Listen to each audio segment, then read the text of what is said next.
When the regular season started, nobody, and I mean nobody, thought the Denver Nightwings would be here tonight. 3-9 last season, and just trying to get their wings under them, Denver has shocked the world. They took out Sioux Falls, they took out Dallas at home, and did it with dominance. Tonight, they face the ultimate test, the two-time champions, the glory days of SFL dominance and dynasties. Alaska can cement themselves firmly number one in league history over the course of time. A three-time champion, unheard of in sim football, and it stands in front of them tonight. In 2 minutes, we crown a champion.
In the snow they battle. Josh Miller, Jared McChesney, Logan Keel, Giacomo Jones, Hiapo Kinloa, BJ Armstrong, Matthew Lee, Mike Sawchuk, Bailey Baca, Marty McCree, Nicholas Warner, Ron Cochran, Robert Merrill, Optimus Klein, Jeff Como, Jason Williams, Kevin Bain, Alex Dominguez, Evan Carroll, Ryan Davidson, Ryan Tobin, AJ Francis,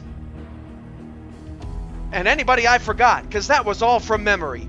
Let's have some fun. Denver and Alaska, the 12th SFL Championship Game starts right now.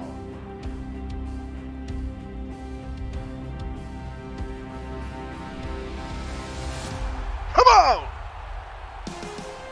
Welcome to the Eye in Anchorage, Alaska, for tonight's SFL Championship Game between the number 2 seeded Denver Nightwings and the number 1 seeded Alaska Storm, alongside Charles Doherty and Mark Lopez on stats. Damon Simeon is my great analyst for tonight. I'm Cameron Irvine, and this is the SFL. How you doing, Damon? Cam, I am doing great, sir. Absolutely excited about tonight's game here versus these two outstanding teams. Denver and Alaska are ready to take the championship right from underneath us, Cam. It is a winter wonderland in April, and the coin toss is next. Damon will have our keys to the game, and we'll get underway. Let's party.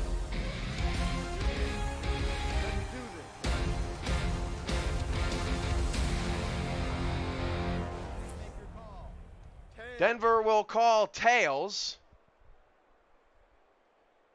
And it's heads. Alaska will choose to defer to the second half. And we're ready to go. Damon, your keys to the game, please. My keys to the game, Cam, is that Alaska has to come out and play their outstanding defense as what they're known for. If they can come out here, control the time of possession, take the ball out of Denver's hand, keep the ground game of Denver's of not being efficient, I believe that Alaska can come out here with the win with that great defense they have. Now on the other side, with Denver has to keep the ground game going with McChesney. Keep him going, keep things rolling, and keep the ball out of the hands of Williams. Kick it! We're underway in the SFL Championship Game in the snow, 5 yards deep in the end zone. It'll be returned by Vega out past the 15 to the 20 and up to the 21-yard line. Put it on your big screen. It's in beautiful 1080p, and we're ready to go. Josh Miller is your quarterback, and all night long at the bottom left-hand corner of the screen, you will see player stats from their seasons like that one. All right, 1st and 10 at the 21. Snow falling in Anchorage here in the championship game with 3 receivers. Josh Miller has McChesney in the backfield. McChesney will get the handoff. He'll get a block. McChesney's got a first down, a pickup of 12 yards out to the 33-yard line. And this is what I was saying here, Cam, with McChesney. Keep the ball in his hands, and I believe Denver can come away with the win with this guy here being the MVP of this game. But Alaska has to contain him. 1st and 10 at the 33-yard line.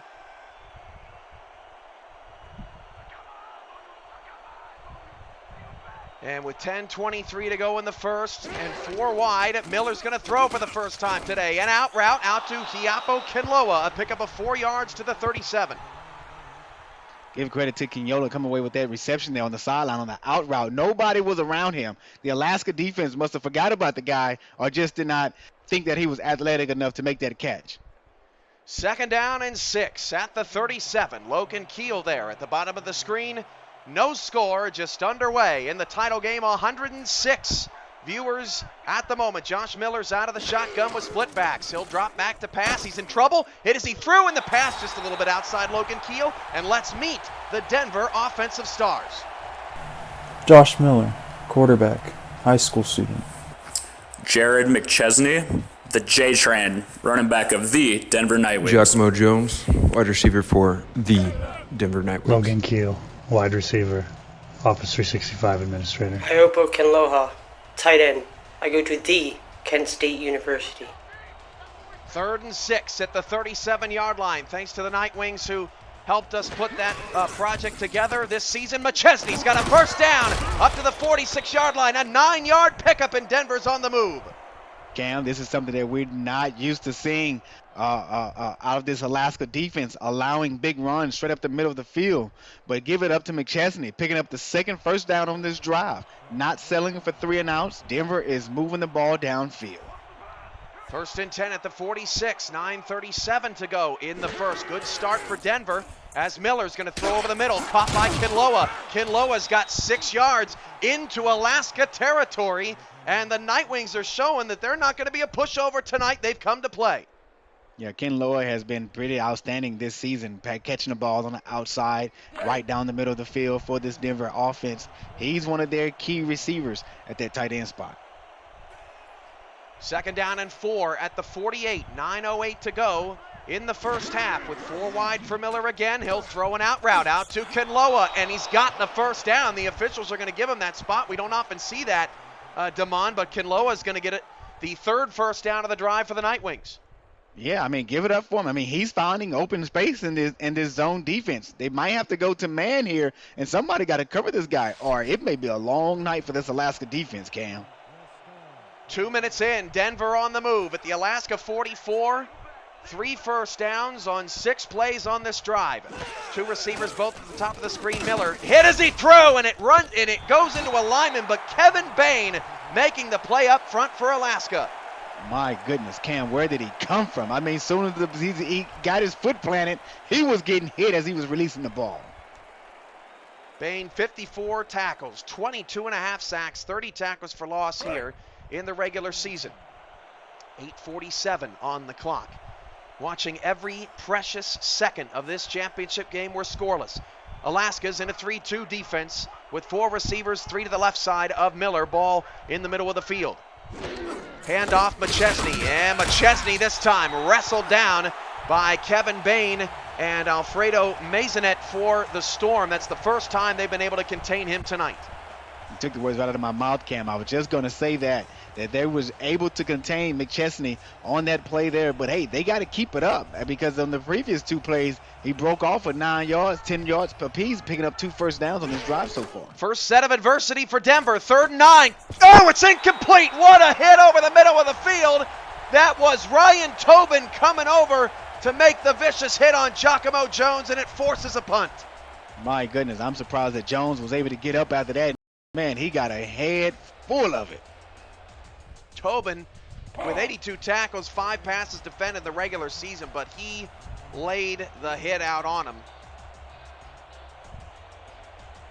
And on 4th down and 9, as we're back after a brief glitch there in the internet signal, apologize for that, but that punt is away for the Nightwings. It'll bounce inside the 10, roll at the 4, down to the 4-yard line, and they'll officially call it at the 6. Somebody must have touched it before then, but number 28, Osiris Pelican, getting down there to pin the Storm inside the 5-yard line. Great coverage there by the special teams of this Denver punt team here. Just look at it there. I think he did touch it right there prior to him picking it up at the end there. It did look like it did hit his hand there, Cam. 1st and 10 at the 6 after Alaska bends but does not break. Still a 10-play drive for Denver on their opening series, but it results in no points. 2 receivers or 2 backs in the backfield, 7 in the box for the Nightwings. The handoff goes to Williams up the middle, and Mike Sawchuk is there for the tackle, only a gain of 1 yard. Great tackle there by Sawchuk. You don't see many people take Williams down on the first by the first tackler, but he came away with that one there. Great, outstanding defense. 2nd and 9 at the 7 as Denver trying to win the field position battle early. 7:45 to go in a scoreless first quarter. 3 receivers for the Storm. Ron Cochran hands it off to Robert Merrill. Merrill picks up 2, and let's meet the Alaska offense. Ron Cochran, truck parts specialist. Robert Merrill, electrical engineer. Jason Williams, federal agent for the Department of Homeland Security. Optimus Klein, YouTuber, father of 4. Jeffrey Como, warehouse employee. That throw on 3rd down and 7 is going to be a first down right off the starting lineup as Jason Williams gets out to the 20, breaking a tackle and moving the chains. He looked dead to rights. Cam, what a play here by Williams. If we look at the replay here, I mean, he's going to catch it right here in the flats. And look what he does. Turn right upfield, puts his shoulder down, put the helmet right in the middle of the chest of 2-4. Get out of my way, son. This is a Mack truck or a train, and you standing on the tracks, and I'm coming through. Matthew Lee was the man that was there first. At least Denver can say, well, we were in position. You're not always going to make the tackle on these talented SFL players, but Denver in the right spot just couldn't make the play. Now out of the nickel defense, Alaska has 3 receivers to the top of the screen. Cochran going to throw out to Merrill. Robert Merrill has 2 Nightwings in the vicinity, and the wrap-up tackle is made by Deontay Phillips, the outside linebacker. Merrill picks up 3.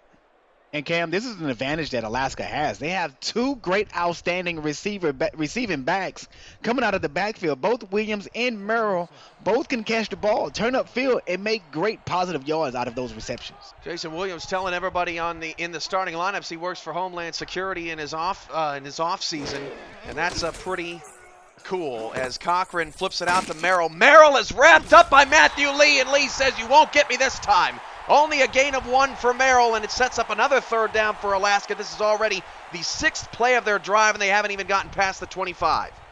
Well, yeah, Lee came out and he took advantage of the little guy. You know, Merrill's only 5'11", 210. You know, he can easily wrap him up, bring him down. Do that to Williams. No, just kidding. 3 receivers, 2 off the left side. Cochran's out of the gun with Merrill to his right. Trying to keep the drive alive halfway through a scoreless first quarter. Cochran back to pass, firing near side. Caught by Optimus Klein. First down to the 37. A 13-yard gain. B.J. Armstrong on the tackle.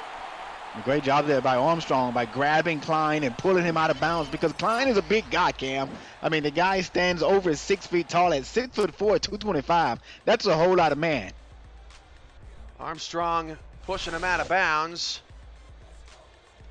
And it's a first down to the 37-yard line with 5:49 to go in the first quarter. This is Cochran under center once again. There's 7 in the box for Denver, and this has been a chess match from the beginning. 2 wide. Cochran changing the play at the line. Going to throw it out to Merrill. Merrill again doesn't have much room. Made one man miss, but Armstrong shuts it down. Only a 4-yard gain, but Robert Merrill active in the passing game very early. He had 69 catches this season. And that is a lot of catches coming out of the backfield for a halfback, Cam, which is great production for the offensive side of the ball.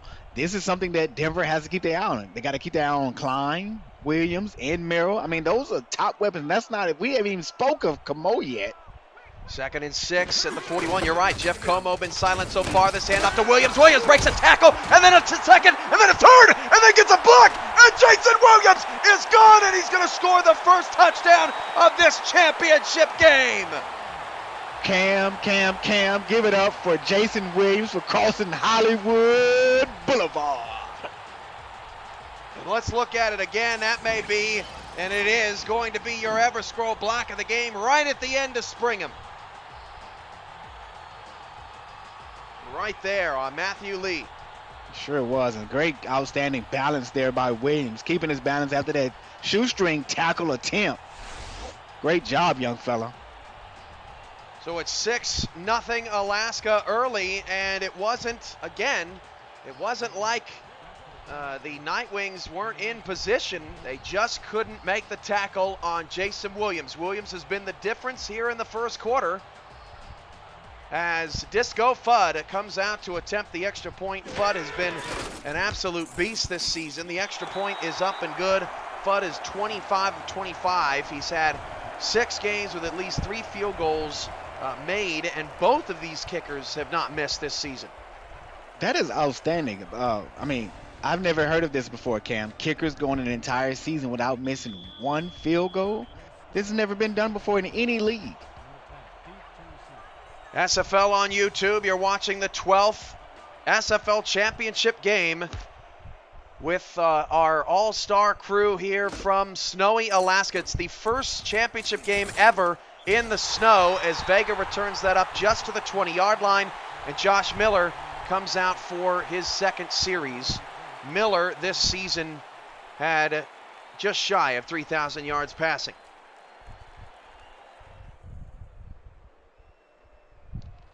.449 left. Denver definitely doesn't want to dig themselves too big of a hole. They certainly showed out on their first drive, a 10-play drive that resulted in 4 first downs, but the drive stalled out just past midfield. Miller going to throw. Miller going deep, and the pass is caught by Kinloa down the sideline. Kinloa being chased by Davidson all the way down to the Storm 29-yard line. A pickup of, we'll leave that to our statisticians. What a gain.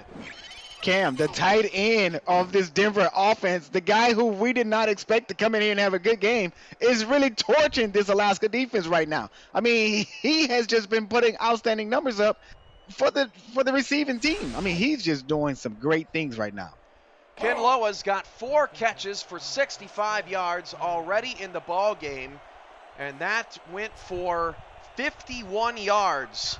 51-yard pickup to the Alaska 29. Handoff, McChesney got a block. McChesney pulls over another and then is smacked by Ryan Tobin. He's having a great game out there for the Storm defense. 5-yard gain.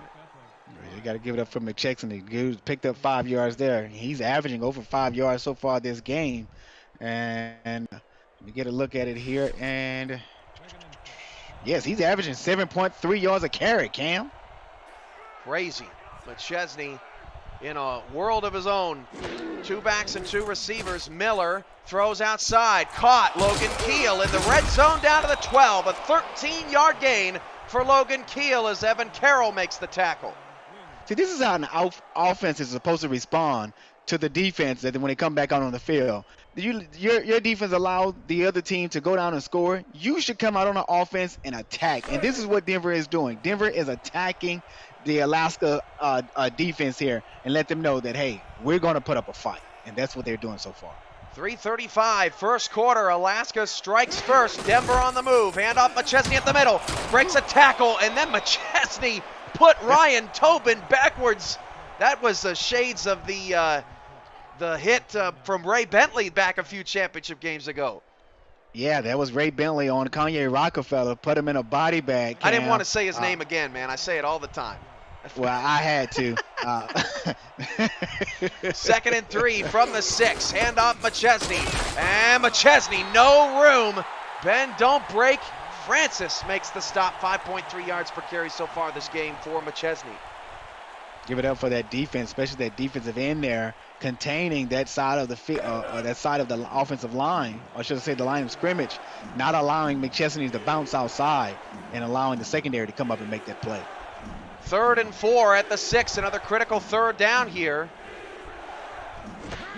As Miller will throw to the end zone. Touchdown! Get those toes in, son! As Denver strikes back.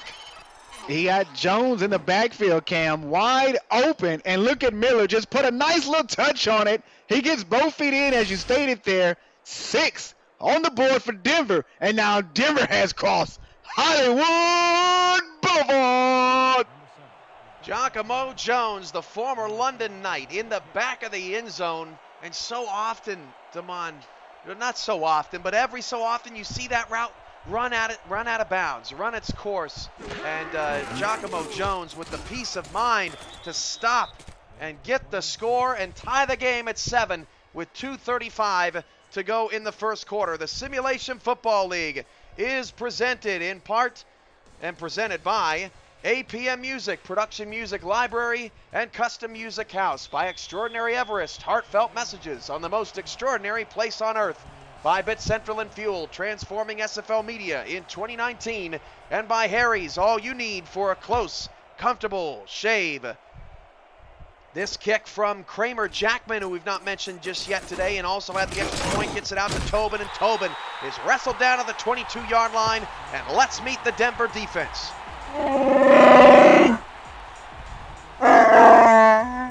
BJ Armstrong, cornerback, Denver Nightwings.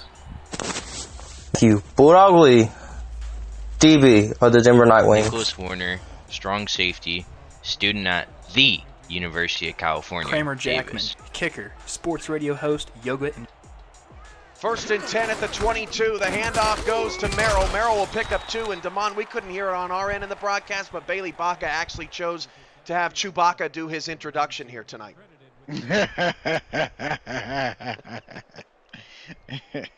It's fun, right? Yes, sir. Everybody loving it in the chat as that scrolls through. 2nd and 8 at the 24. Amazing. Yes, the Alaska record is messed up on the graphic down there. Our apologies, and we can't fix that portion of the graphic in-game. Cochran, 2nd and 8 at the 24. That is caught for a first down to the 38. A 14-yard pickup, and that is down the middle to Jose Galeano, the slot receiver. Great play there by the slot receiver here. Getting great position. As he was covered, he just beat the guy on the inside there, come away with that nice reception there. Sawchuk didn't have the wheels to keep up with Galeano in the slot. Look at Williams, 2 carries, 60 yards for the fullback. 1st and 10 at the 38. Cochran going to throw. Cochran going to go outside over to Williams, and Williams put down hard. Check that was Merrill on the outside. Couldn't see who made the tackle, but Merrill yet another catch as you see the snow accumulating on his helmet. That's crazy.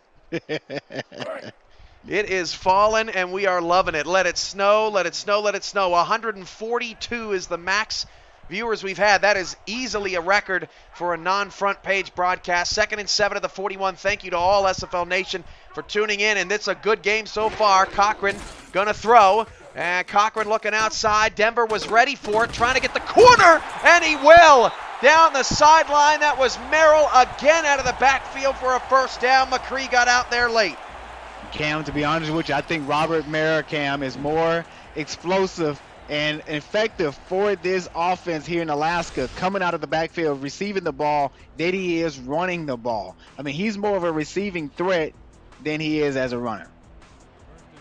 1st and 10 at the 49.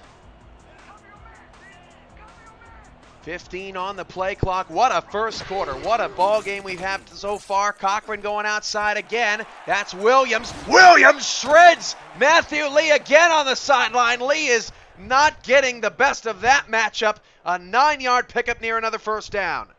My goodness, Cam, it should be illegal for a guy to have a stiff arm like that. He done Lee is becoming to be his favorite target right now. Shout out to Rowdy Whitson, who's new in the chat. 23JRZA may also be new. Haven't seen that username around too often, but welcome to all the newcomers. Please make yourself known in the chat. 2nd and 1 at the 42. Cochran with Merrill in the backfield. Merrill's got a first down and a whole lot more. Merrill easily picks up the first out of the Denver 33-yard line. And with that, that is the end of the first quarter of play. Denver 7, Alaska 7. And what a game we have here to start. You're watching the Simulation Football League's 12th Championship, presented by APM Music on YouTube.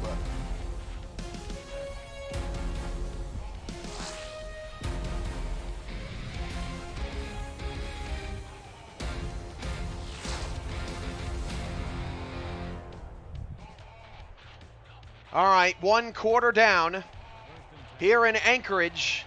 Start of the second quarter, 7-7. But Alaska on the move, trying to keep the pressure on this Nightwings defense with trips off the left side. This is Cochran dropping back the pass. Will fire it out again.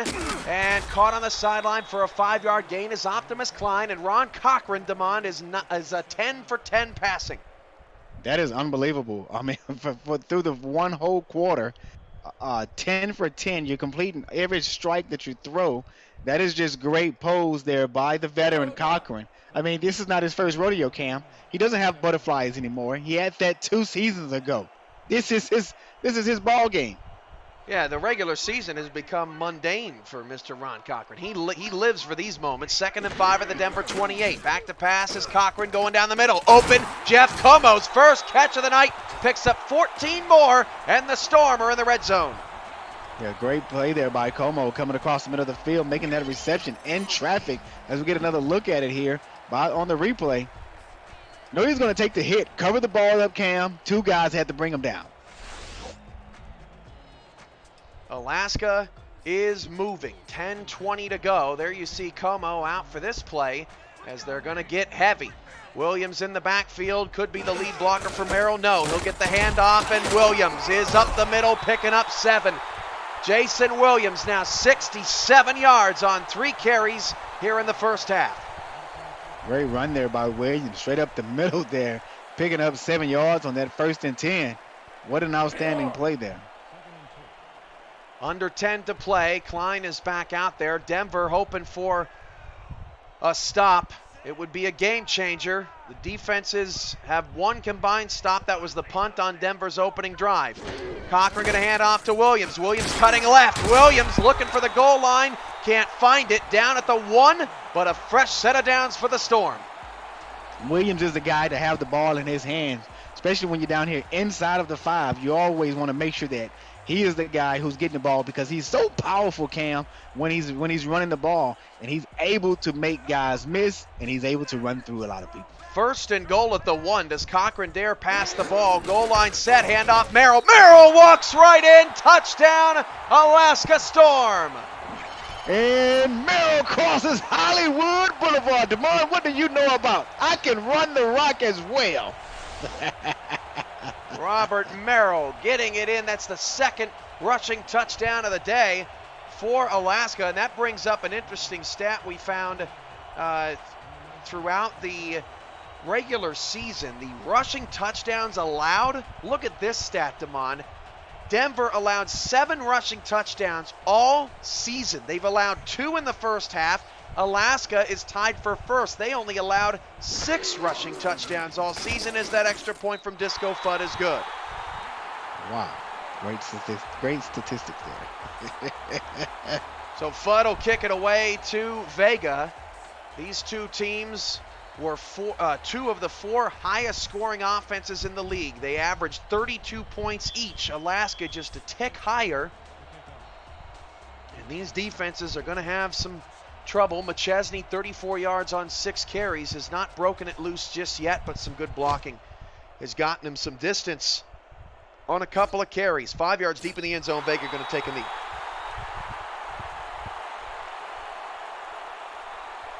All right, Damon, what do you think Denver's going to do on this drive? I think Denver has got to go back to the air. No, I take that back. They got to go back to the ground. Keep giving the ball to McChesney, because the defense of Alaska is having a hard time of stopping him. Only on the outside is where they're really containing him, but up the middle, McChesney is doing what he wants to do. First down and 10 at the 20, and look at Alaska stacking this box. 2 receivers on the outside, and Miller's in trouble. He's got to get rid of it, and he's going to be sacked. Big Sexy. No, Kevin Bain with the sack. An 8-yard loss, first sack of the game. And Bain has been an outstanding addition, Cam, to this defense on the defensive end here. Look at him. Oh, right up the middle he goes, and he gets to him before Big Sexy does. Nope, I'll take that from you, buddy. A loss of 8. Bain with 22.5 sacks this season, getting his first of the day. He outpaced Alex Dominguez, which was quite the shock throughout the season as Dominguez had a down year. 8:42 to go in the first half. Miller's now in some trouble, backed up deep in his own territory. We'll have to try to get out of this one without taking another sack. He just got rid of it, and McChesney standing out in no man's land. He's going to be tackled almost immediately. That wrap up by I.B. Lurkin, the free safety. It's a loss of 1. Cam, that was almost nightmare number 2 here for Miller. Good thing he got that ball away, but McChesney wasn't able to do anything with it as he lost a yard, as we see. Wow, 3rd and 19. Miller out of the empty here. He needs a miracle. Josh Miller back to pass against the shadow of his own end zone. The pass is caught! Oh, he's 1 yard short of the first down as his knee went down just before the sticks. Avery Hall with the catch, but Denver comes up short. You have to be kidding me. How dare you become 1 yard short of the first down line? Wow. I think they ought to go. Well, they can't go. I think they should punt it away. Yeah, the problem has been their defense hasn't gotten a stop yet. Alaska in 19 plays. Cochran is 11 for 11, and their running backs have combined for 86 yards on 8 carries. There has been no answer for this Alaska offense as Tobin calls for the fair catch at the 39-yard line.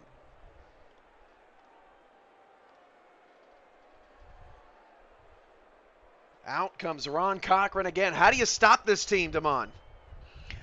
Alaska, it's hard to stop them. You have to match them, Cam, point for point. When they score, you have to score.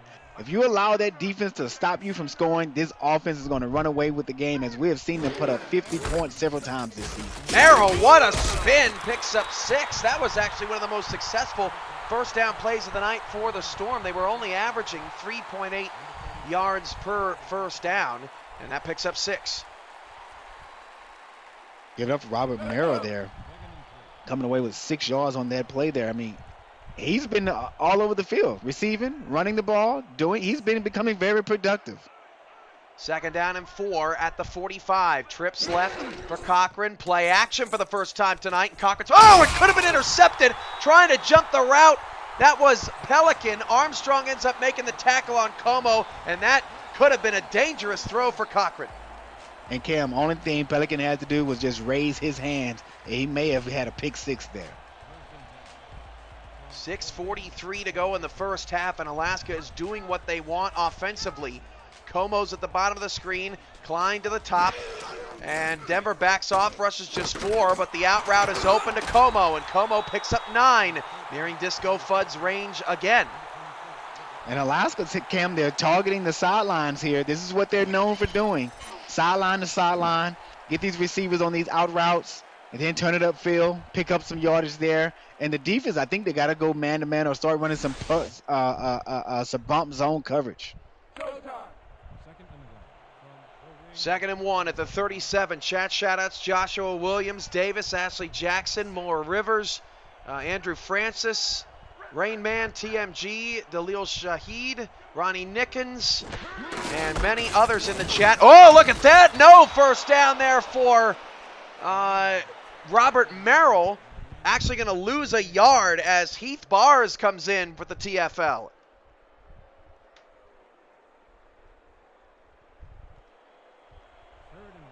Third down and 2 at the 38. Handoff, Merrill, oh, he got the first down on the second effort. Up to the 36-yard line, Sawchuk couldn't push him backwards. What a second attempt, Cam, by Robert Merrill. Come away with that first down there. Show that he has a little power behind himself there. Not giving up, keeping the legs trucking. Yeah, that was, I thought for a second, Denver was going to get the stop and force a very long field goal in the snow. They could not. Nickel package for Alaska. This offense continues to move. Hand off to Merrill. Merrill in the backfield. Bailey Baca channeling his inner Chewbacca for a 2-yard loss. Great defensive play there by Chewbacca, coming away with that tackle there for loss on the great running back there of Alaska. This is what Denver is going to have to do. They got to stop these running backs, man. Get some pressure on Cochran as well. You know, you just called him Chewbacca. Now it's going to stick now. Now everybody's going to do it. Cochran's throw is a wobbly one, but out to Williams, who can only pick up 3 as Matthew Lee and one other, Landon Mack out there, ends up making the stop. This is a very long 3rd down here for the Storm. They are 3 for 3 on 3rd down tonight.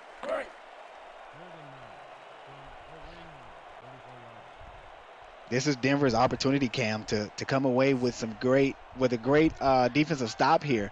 Let's see if they can stop this Alaska offense from moving the ball upfield, especially on 3rd down, where they've been great. Cochran play action, and he ends up taking the out route to the outside decline. That's going to be short of the 1st down, and they'll concede a field goal. So Denver, it's not a full stop, but it is a half stop and gives the Nightwings a chance. And if I was Denver, DeMont, I wouldn't throw on 1st down anymore. You can't afford 2nd and 3rd and long against this Storm defense.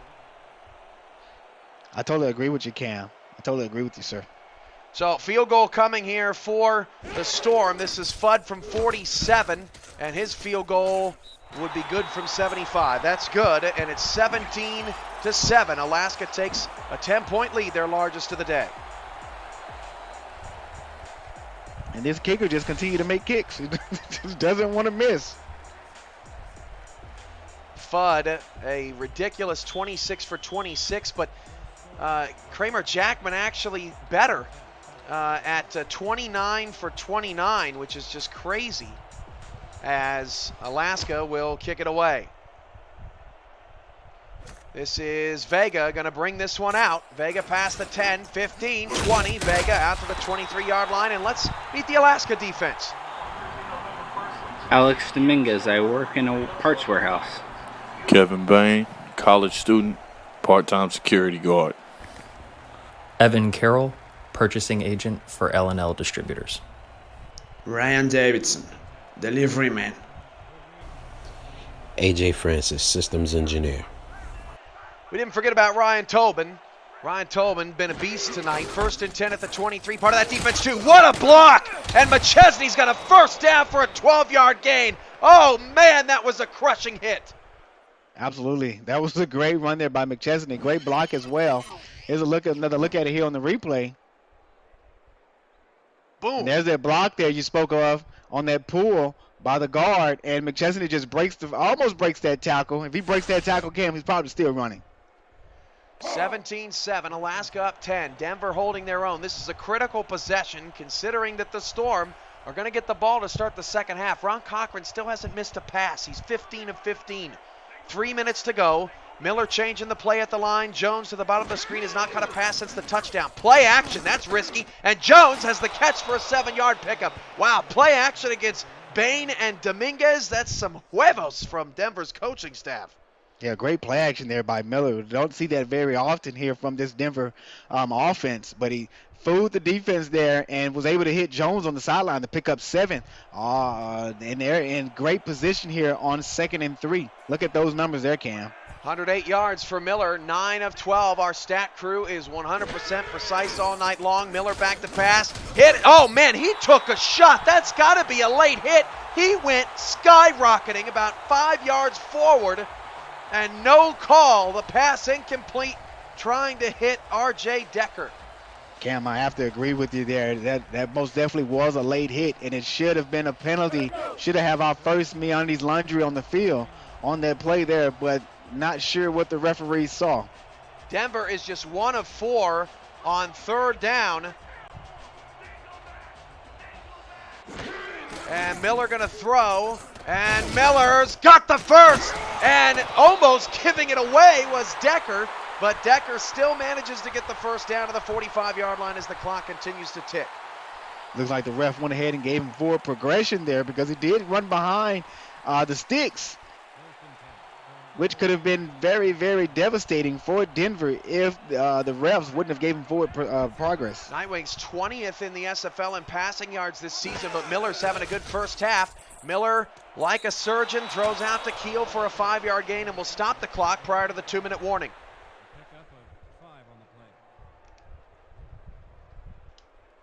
Storm second in pass defense this season, giving up just 239 yards a game. Miller's up to 116, so about the Alaska average. And actually, they're going to wind that clock and take us to the 2-minute warning. This is the Quip 2-minute warning, and you're watching the Simulation Football League's 12th Championship presented by APM Music here on YouTube.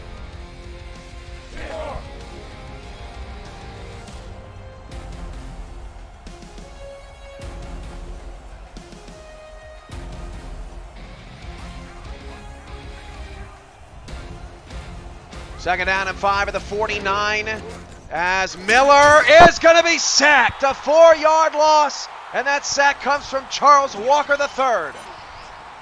What a sack here by Charles Walker. Comes straight up the middle. He's blocked, but he just straight bulldozed through the offensive lineman there and makes way to Miller. And I believe, Cam, that's the 3rd sack this game so far in the first half of this defense.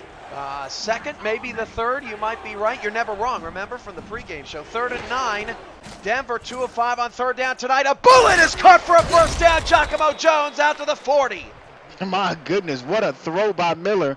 Catching Jones, seeking Jones right across the middle, and Jones able to catch that ball through traffic and come away with the first down. Outstanding play by the offense, not giving up, not allowing the sack to get to Miller's head there, and coming away with that first down. Denver calmly walking up to the line. They have time. They don't want to give Alaska the ball again before halftime. Miller to throw, floats one, caught. First down to the 29 and 11-yard gain. Now they're running no huddle. That was Kinloa with the catch, his 5th of the half. He's been quiet in the second quarter. 56 seconds to go. Miller blocked at the line, jammed up, not Kinloa. First down to the 19, pickup of 10. Looks like they're running the same play here, Cam, out of this formation. Seam right up the middle by Kinloa. In the red zone, going now top of the screen. Oh man, he almost fit it in there as Logan Keel almost made a tremendous catch. Ryan Davidson out in coverage. Cam, I thought he came away with that catch, man. I was about to jump out of my seat. And let's look at it again here. I thought he fit that in. Look at that. Oh, it almost got through. And it was actually Francis who I think came over to make that nice play. Wowza. Second down and 10. 41 seconds to go. Miller, 14 of 19 for a $150 against this Storm defense. McChesney in the backfield. Play action again for Miller, stepping up and goes down. A 5-yard loss. Timeout, Nightwings. Yeah, that was a very disappointing play there. Losing yards on that play is not great as this Alaska defense come away with another sack. Third down defense. Alaska's second in the SFL. Opponents convert just 43% of the time. Denver is 3 of 6. Empty backfield, 5 wide on a 3rd down and 15. Just don't turn the ball over. You got a great kicker. Miller out of the gun with 37 seconds left in the first half to throw. Miller going long. It's caught, and it's a touchdown, Denver! Logan Keel's making snow angels on where, Damon Simeon? Hollywood Boulevard! My goodness, what a play, Cameron Irvine. This dude was wide open. Where was the defense? Hit him with a corner post, one-handed catch as he snags that thing out of midair. And he's making snow angels, baby. Doing what he does best. Not in Denver, but in Alaska. Did they leave too much time on the clock is the question. 33 seconds left. I'm surprised they took that time out after the sack, Damon. I thought they could have let some clock run, but Denver didn't want to risk it, and they get 7 points anyway. And now their defense has to come up with some big plays as Logan Keel from Josh Miller is the connection that scores, and Miller now has a QBR of 134.2, 15 of 20, $174, 2 touchdowns, no picks. This is some great football that we're seeing so far in this first half, man. This is like season 5 all over. Very close game. It really does feel like it, doesn't it? Man, what a game so far. We've got a long way to go. Ryan Tobin on the return from the 4-yard line. Tobin past the 20, switches hands, and gets the ball up to the 27-yard line. And what do you think, Damon? Are they going to go aggressive here or conservative? They get the ball to start the second half. If they get since they get the ball here at the second half, I think they should go conservative.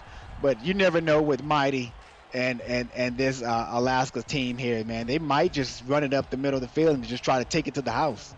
We haven't gotten a chance to talk about it. Some tackling leaders: Matthew Lee, B.J. Armstrong, Nicholas Warner, all with 4. Evan Carroll with 5 solo tackles. Thanks to our statisticians tonight for keeping us up to date on that. That out route to Klein stops the clock after a 4-yard pickup. Klein with his 4th catch now for just shy of 30 yards. And Cam, I was wrong. At the time, I was right. Alaska does have 4 sacks now in this game. Yeah, you're right. Bain has 3 of them. Can you believe that? Wow, what a monster. Great addition to this defense. 2nd and 6 at the 31. All 3 timeouts for Alaska. They're going to hand it off to Williams, and Williams only picks up 2. They're not going to call a timeout. That may be the end of the half. Alaska will get the ball to start the second half. And let's see. They might get one more playoff here, and it looks like they're going to try to chuck it. If he hurries up, yes, right at the last second. Cochran, nope, going to take the out route. I think they were running some streaks with some outs and wanted to give themselves a chance to score, but instead, the half simply comes to a close. And here we are.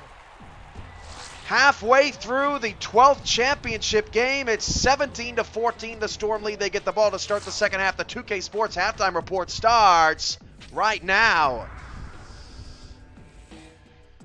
All right, Damon, look at the first half stats. What stands out to you? Well, Cam, I have to take a look here, and it looks like these teams are almost basically the same, but Denver is winning in the passing game here, which I'm pretty shocked of. Alaska is winning time of possession. Total yards only 6 yards off there, and you would think that Denver would be winning the game in the run department, but they pretty much got away from it towards the middle of the first quarter. They haven't been running the ball as of much. There's a look at Williams' beast of a run to start the game. Ron Cochran, 17 for 17 in the first half, but only for 118 yards. He really hasn't taken. We've seen Damon, Jeff Como, he's the deep guy. He's that threat that, man, he's got a second gear, and he has not been able to break free long distance so far tonight. Just 3 catches, 32 yards. Yeah, you're right. He has not been productive at all. Basically, it's just been the halfbacks coming out of the backfield. Klein has been productive on the sidelines on the 5 to 10 out routes, but they haven't taken any shots downfield. This Alaska team hasn't. I guess they just want to keep it pretty much conservative, Cam, and just win with the run game of Williams and Merrill, and with them coming out of the backfield making receptions. Chat shout-outs: Charleston Predators, John Gregory, Tyrone Jones, Multi Apples, Kramer Network, Eddie Gage, Optimus Klein, Harish Prasad, DPP's in the house, Mighty RX, TMG. That's T. Roy Gaines, Rowdy Whitson still with us, Sultan LSCG, Avery Allen is about, and there's a big watch party going on tonight in Alaska. There's Dwayne Schindler, the owner of the St. Louis Gladiators, Levant Irvine, linebacker in Vancouver, along with some Alaska Storm faithful. They're having a party, 10+ people having a party tonight, watch party for the SFL Championship Game. Wow, awesome. So they're all gathered around the television, and we're all gathered around ready for the second half. Cameron Irvine, Damon Simeon, Charles Doherty, Mark Lopez is our stellar crew from Alaska. The third quarter is underway, and Tobin will return from his goal line. Ryan Tobin up to the 22 as we start the third quarter. Some team comparison numbers to note. 9th in total yards per game for Alaska, 11th for Denver. Defensively, Alaska gives up just the third most yards, 335 a game, and Denver sitting at 11th. Both of these teams highly ranked in almost every category. As we start the second half, from the 22-yard line, Cochran hands it off to Williams, and Williams starts the second half just like he did the first. This time, B.J. Armstrong is the victim. That's what Williams does, Cam. He gets the ball, and he just take advantage of people, just bulldoze his way over like the big bully. But he does it so efficient, you know. The guy is just awesome once he gets that ball coming out of that fullback spot. 2nd and 4, the 28. Klein's at the bottom of the screen, and Cochran going to hand it off again, and Denver all over it. Merrill tracked down from behind. That was Heath Bars, spitting some for no gain. Great defense there by this Denver Nightwings, not allowing the runner to get past the line of scrimmage. Looked like a tackle for a loss as well. And they got to stop Alaska here on this third down if they want to really get things going in this third quarter. 2 in the backfield. Cochran going to throw on 3rd and 4. Oh, it's caught! A perfectly timed throw right past the outstretched arms of the defender. Jeff Como to the 44, first down. And Cam, this is what Alaska does. I mean, they know how to pick up first downs. They do a lot of hot routes and so forth. Right between his hands there, almost came away with that tip, a deflection there, shall I say, but unable to do so. And that was Landon Mack, that linebacker who was there in position to knock that ball away. But great throw there by Cochran to come away with the first down. He now has 18 straight completions. That may be a championship game record. Cochran back to throw. That is his 19th straight completion as Klein runs the out route on the sideline for 6 yards. Damon, so many times the out route trickles out of bounds. How is it that Alaska is able to get their out routes to stop just before that line out there on the sideline? I don't know what it has to be the agility of the wide receivers. If they have a nice rating of agility or so, these receivers are able to catch the ball, turn up field. They don't have great agility, they're just going to run right out of bounds as the momentum is going to take them. And Williams only picked up a yard or two. Mike Sawchuk with the tackle. Sawchuk was an outstanding pickup early on in this season. He ended up with a whopping 113 tackles. Wow, 113 tackles, Cam. That's a lot of tackling. Excellent analysis there. Excellent. And play action from Cochran, and his pass is caught, and they gave him the first down. I would challenge if I'm Denver, as Williams was the man to make the catch. He looked short. I totally agree with you, Cam. That does look a little short there, but you know R62, he's always giving a bogus play away. And this may come back to hurt Denver. I sure hope it doesn't. First down to the 46-yard line. 3 receivers, and there's your first flag, and it's on Denver offside. They'll wave it off. That's a first down. Alaska's offense continuing to churn. Galliano with his second catch, and we have our first MeUndies Laundry on the field of the night.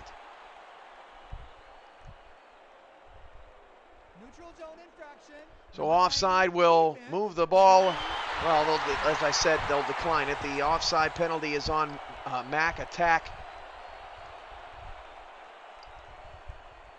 And it'll set up a first down for the Storm. They're driving again, Damon. Denver just having a hard time with them.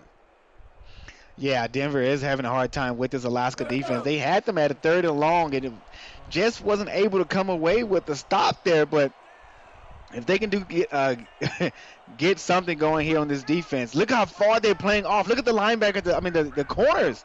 They're playing at least 10 yards back. Cochran going to throw middle, and another flag is thrown. Are they calling PI on that? That looks like PI, Cam. I think that's what we're going to get here. Pass was intended for the receiver at the top of the screen, was wide open. Jason Julian was the intended target. They call pass interference on Mike Sawchuk down the field, and he looked like he got there late, let alone early. And you absolutely, Cam. He did have a target wide open at the top of the field. I thought that's where he was going to go because the guy was so wide open, but instead he decided to throw it over the middle, and he got a first down out of it. Man, this is a tough go of it for Denver. Spot foul, 1st and 10 at the 25. Back-to-back penalties after no penalties the entire game. 2 receivers for Cochran to his right. The handoff goes to Merrill. Merrill's got some space and picks up 8 down to the Denver 17-yard line. Great run there by Merrill, coming up with 8 yards there on that run. And as I stated earlier, that he's not very productive in the run game, but he's proven me wrong tonight, Cam. Robert Merrill now 10 carries, 27 yards and a touchdown. Williams 81 yards on 7 carries. McChesney 46 yards on just 7 carries. 2nd and 2 at the 17, handoff, first down, although wrapped up after just a 4-yard pickup. Merrill moves the chains again for the Storm in the red zone.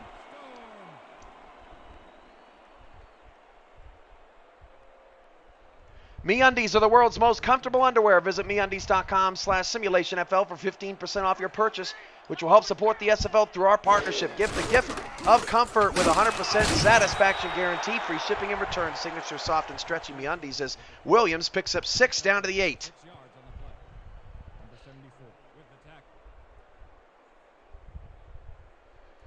I have a feeling, Damon, you're just enjoying watching a good football game right now.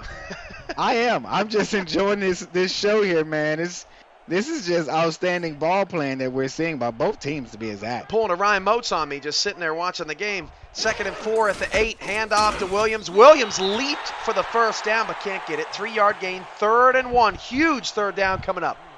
Yeah, this is great. Huge 3rd down here, not for Alaska, but for this defense.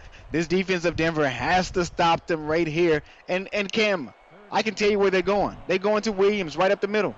9 carries, 90 yards. Why wouldn't you? Look at Denver. They're all stacked up on the line. Cochran on a 3rd and 1. They're going to hand it off to Williams. You called it, and Denver was ready, and he didn't get there. Denver gets the stop on Williams, and the lead man was Buddy Jenkins. And it's 4th down for Fudd in the Storm. Hell, Cam, you called one man, it was the lead man. I say all of them was the lead man. They jumped down that dog. They crashed in and knew where Alaska was going to go. Whoa, they're going for it here, Cam. Wow, that would be a stunner. 4th and inches at the 4. That now Denver did jump earlier on their drive, so maybe Alaska thinks they got a chance.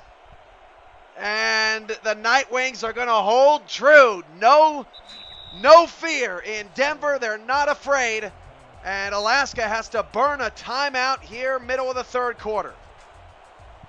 Absolutely great, outstanding. What I'm looking for here? Don't worry about it. Octopus hands? No, not octopus hands. Man, I forgot about the octopus hands. The suction cups.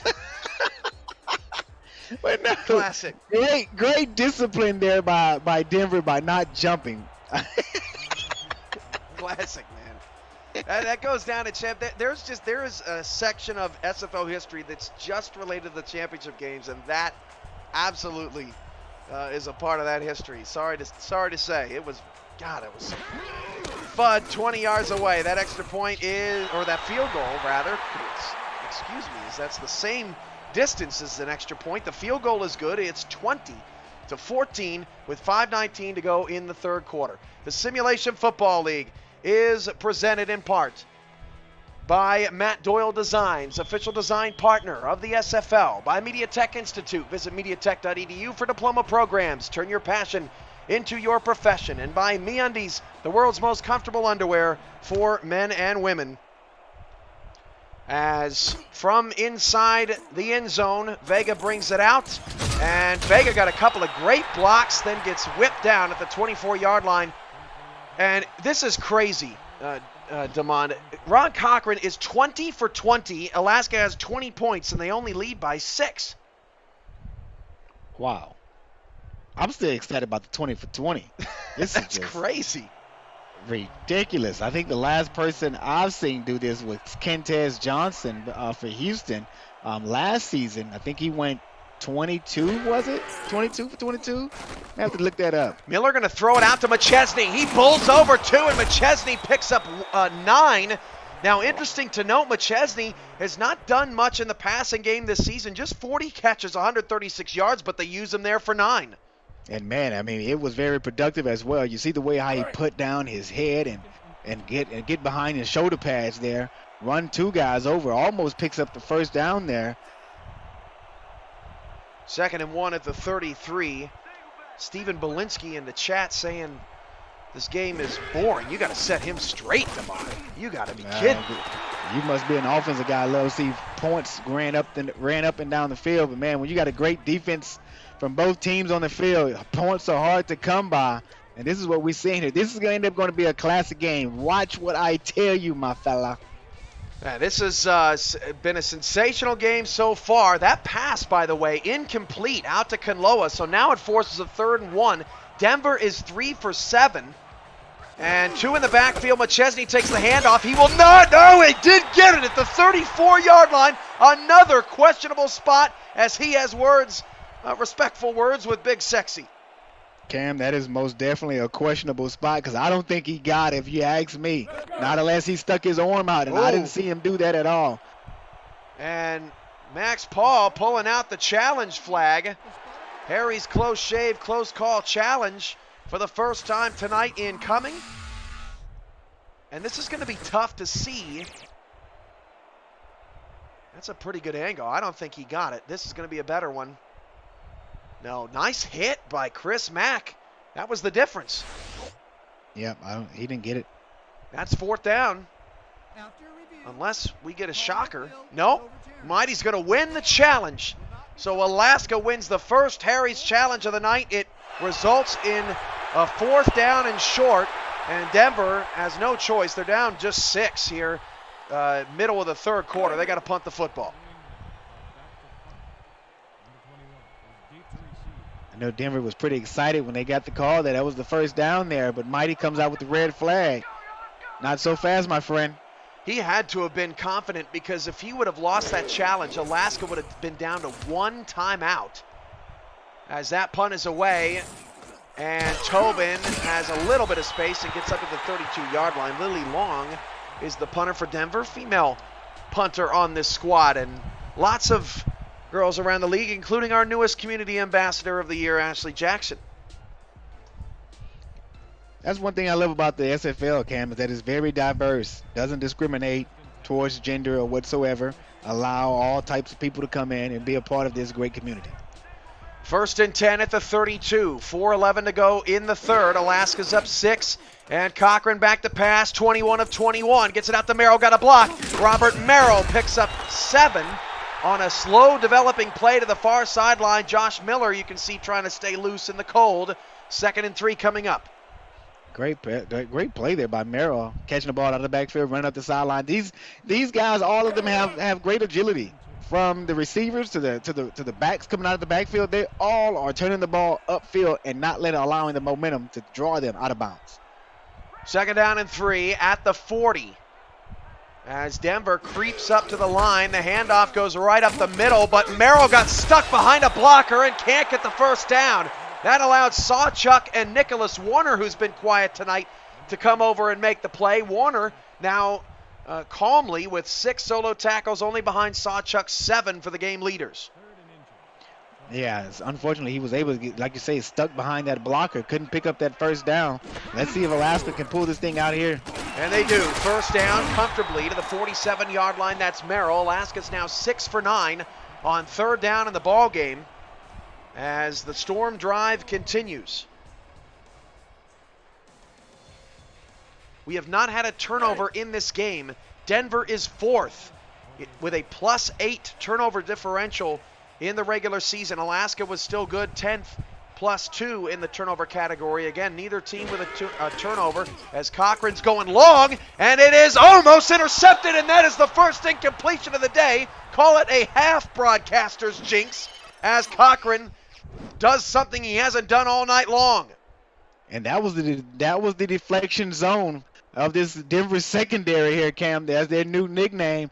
And it took for Alaska to go deep for Cochran to come away with his first incompletion. And this is just something that, that he hasn't done all game long, and that's go deep. He's basically just been hanging around the sidelines. I like the Storm trying to take a shot here, middle of the field on 1st down. That was a good time to do that as Cochran will drop the throw. Cochran nearly sacked. Oh, man, it was almost picked off. What a hit on the sideline That came from, I believe, Nicholas Warner got out there on Williams, a loss of 1. I was hoping it was Lee to get his lunch money back. Truck 2 times early today. It might have been. It might have been tough to see just a little bit out in the snow. Warner with 9 picks and a pick 6, who almost had a pick 6 there. Third down. Offensive player. Yeah, third down and 11 at the 46, and Cochran throws a wobbler. It is caught for a first down at the 30-yard line. Optimus Klein, first down. Optimus Klein jumping 10 feet in the air. Cam to come away with that one. Look at Cochran's quarterback ratings on the night. Marty McCree on the tackle. Cochran 22 of 23, a QBR of 94.2. Klein with 56 yards on 6 catches, 6 targets. First and 10 at the 30. The handoff goes to Williams, and Williams only picks up 1, and now Denver is in danger of falling behind 2 scores if they can't get a turnover out of the Storm on this drive. Yeah, Denver has to get a turnover here, Cam. Stop them, force them to punt, come away with an INT. They allowed Cochran to get behind the defense and get the jumping reception a few plays ago. They got to do something to stop this offense from moving up the field. The third quarter is almost over. This is just the 6th drive for the Storm offense tonight. Cochran throws out to Merrill, and Merrill is stuffed. Only a 2-yard gain. In those 6 drives, they ended the half, have scored 2 touchdowns, kicked 2 field goals, and are currently on their 6th drive. No punts, no turnovers. And Cam, let's not forget, I don't believe that Ron Cochran has been sacked tonight. Nope.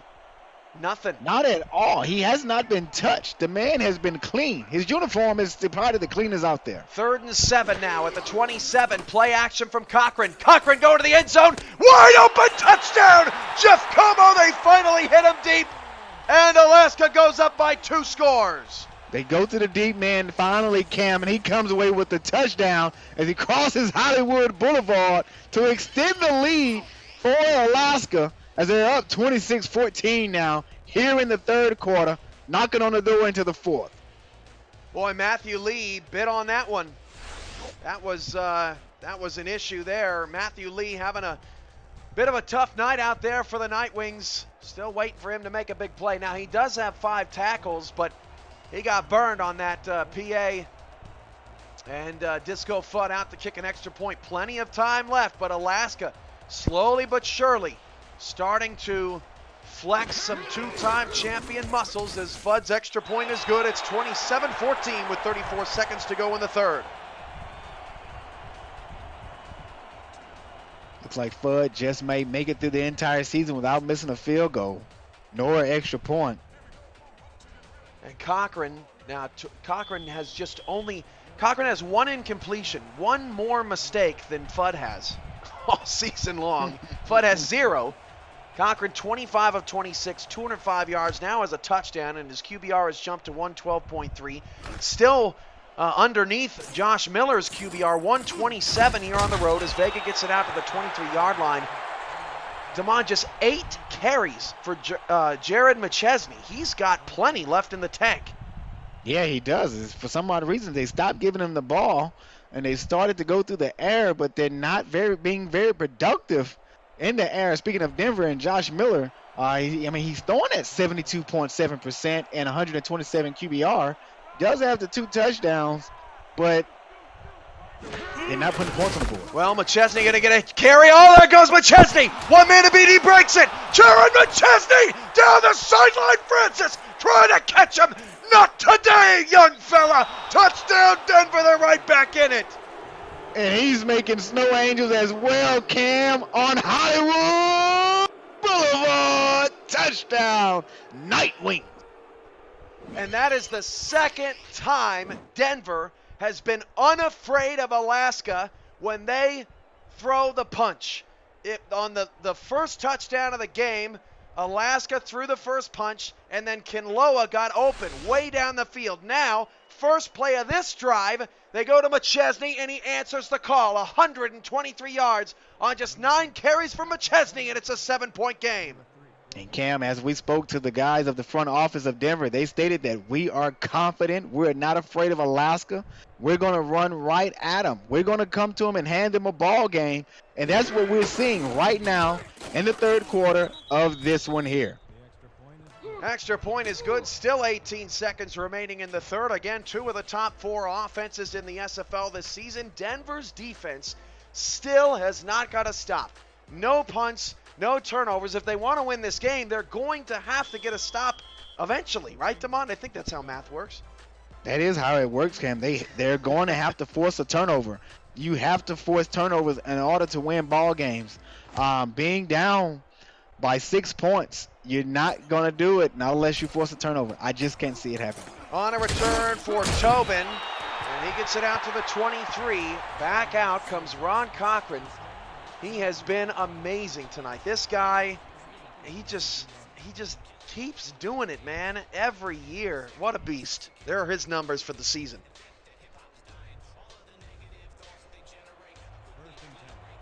"29 touchdowns, 16 interceptions, a 76% completion percentage. Tonight he's at 96. First down to the 23, play fake from Cochran. Cochran going near side. The pass is out of bounds. Optimus Klein makes a mistake there. There's a lot of white on that field. He might have thought he was in. Yeah, maybe he thought so, but unfortunately he wasn't. How about this stat, Damon? AJ Levy just posted in the chat. If Denver wins, they will be the 6th team that has knocked Sioux Falls out of the playoffs to go on to win the championship.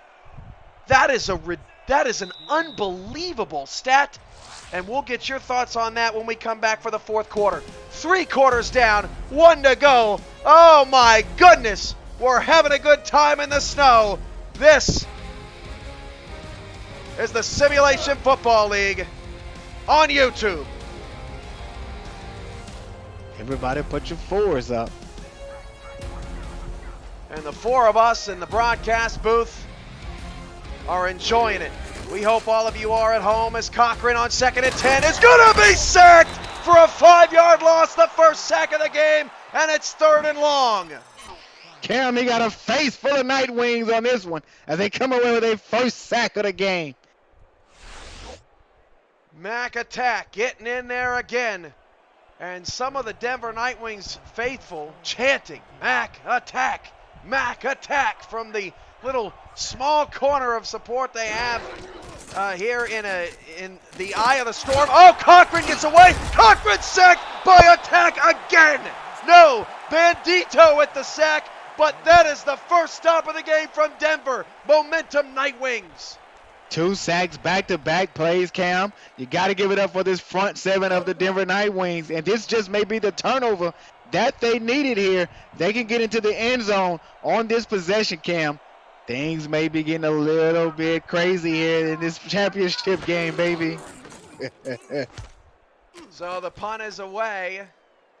And Vega standing at his 40. Whoa! Oh, Steven Vega! Oh, man, put Ramel Hernandez in a body bag. Goodness gracious.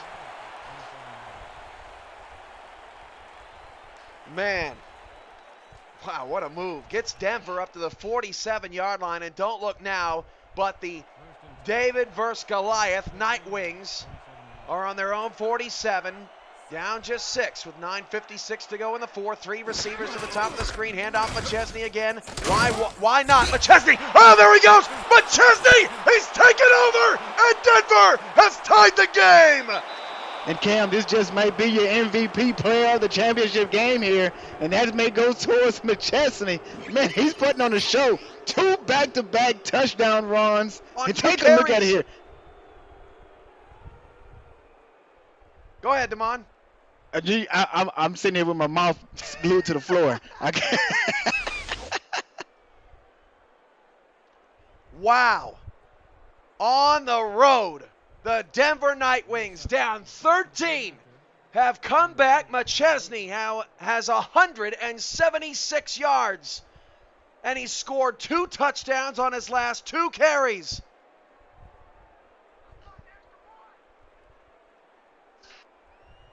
And Kramer Jackman's extra point is good. And Denver has the lead in the 12th championship game. Wow. I am at all over here, but between those two runs by McChesney, man, I am just shocked at how this young fella has just took over this game by running the ball. Wow, chat shoutouts, Joseph Clausen, 23 JRZA, TMG, Jeff DK, Wendy White, Avery Allen, BJ Loveless, Nick Warner, Money Hands Vega, Alex Dominguez, Rainman, Xander Gold, Mason Kirby, Eddie Gage, BJ Loveless, Harish Prasad, Mark Lopez, Colin Northrup, all in the chat. It's getting crazy out here. Mark with a great stat since the halftime break. Miller has only thrown for 9 yards, but Chesney has the rest of Denver's 130 yards in the second half. We're up to 150 in viewership. Awesome. 28-27 Denver. Two receivers, one to either side. Ron Cochran fires it out to Robert Merrill. Merrill makes two men miss and gets a first down, and I don't care. I want to put this out there before this game gets any more crazy. Win or lose, Denver has proven tonight all the doubters wrong. Win or lose, Denver was the real deal from start to finish.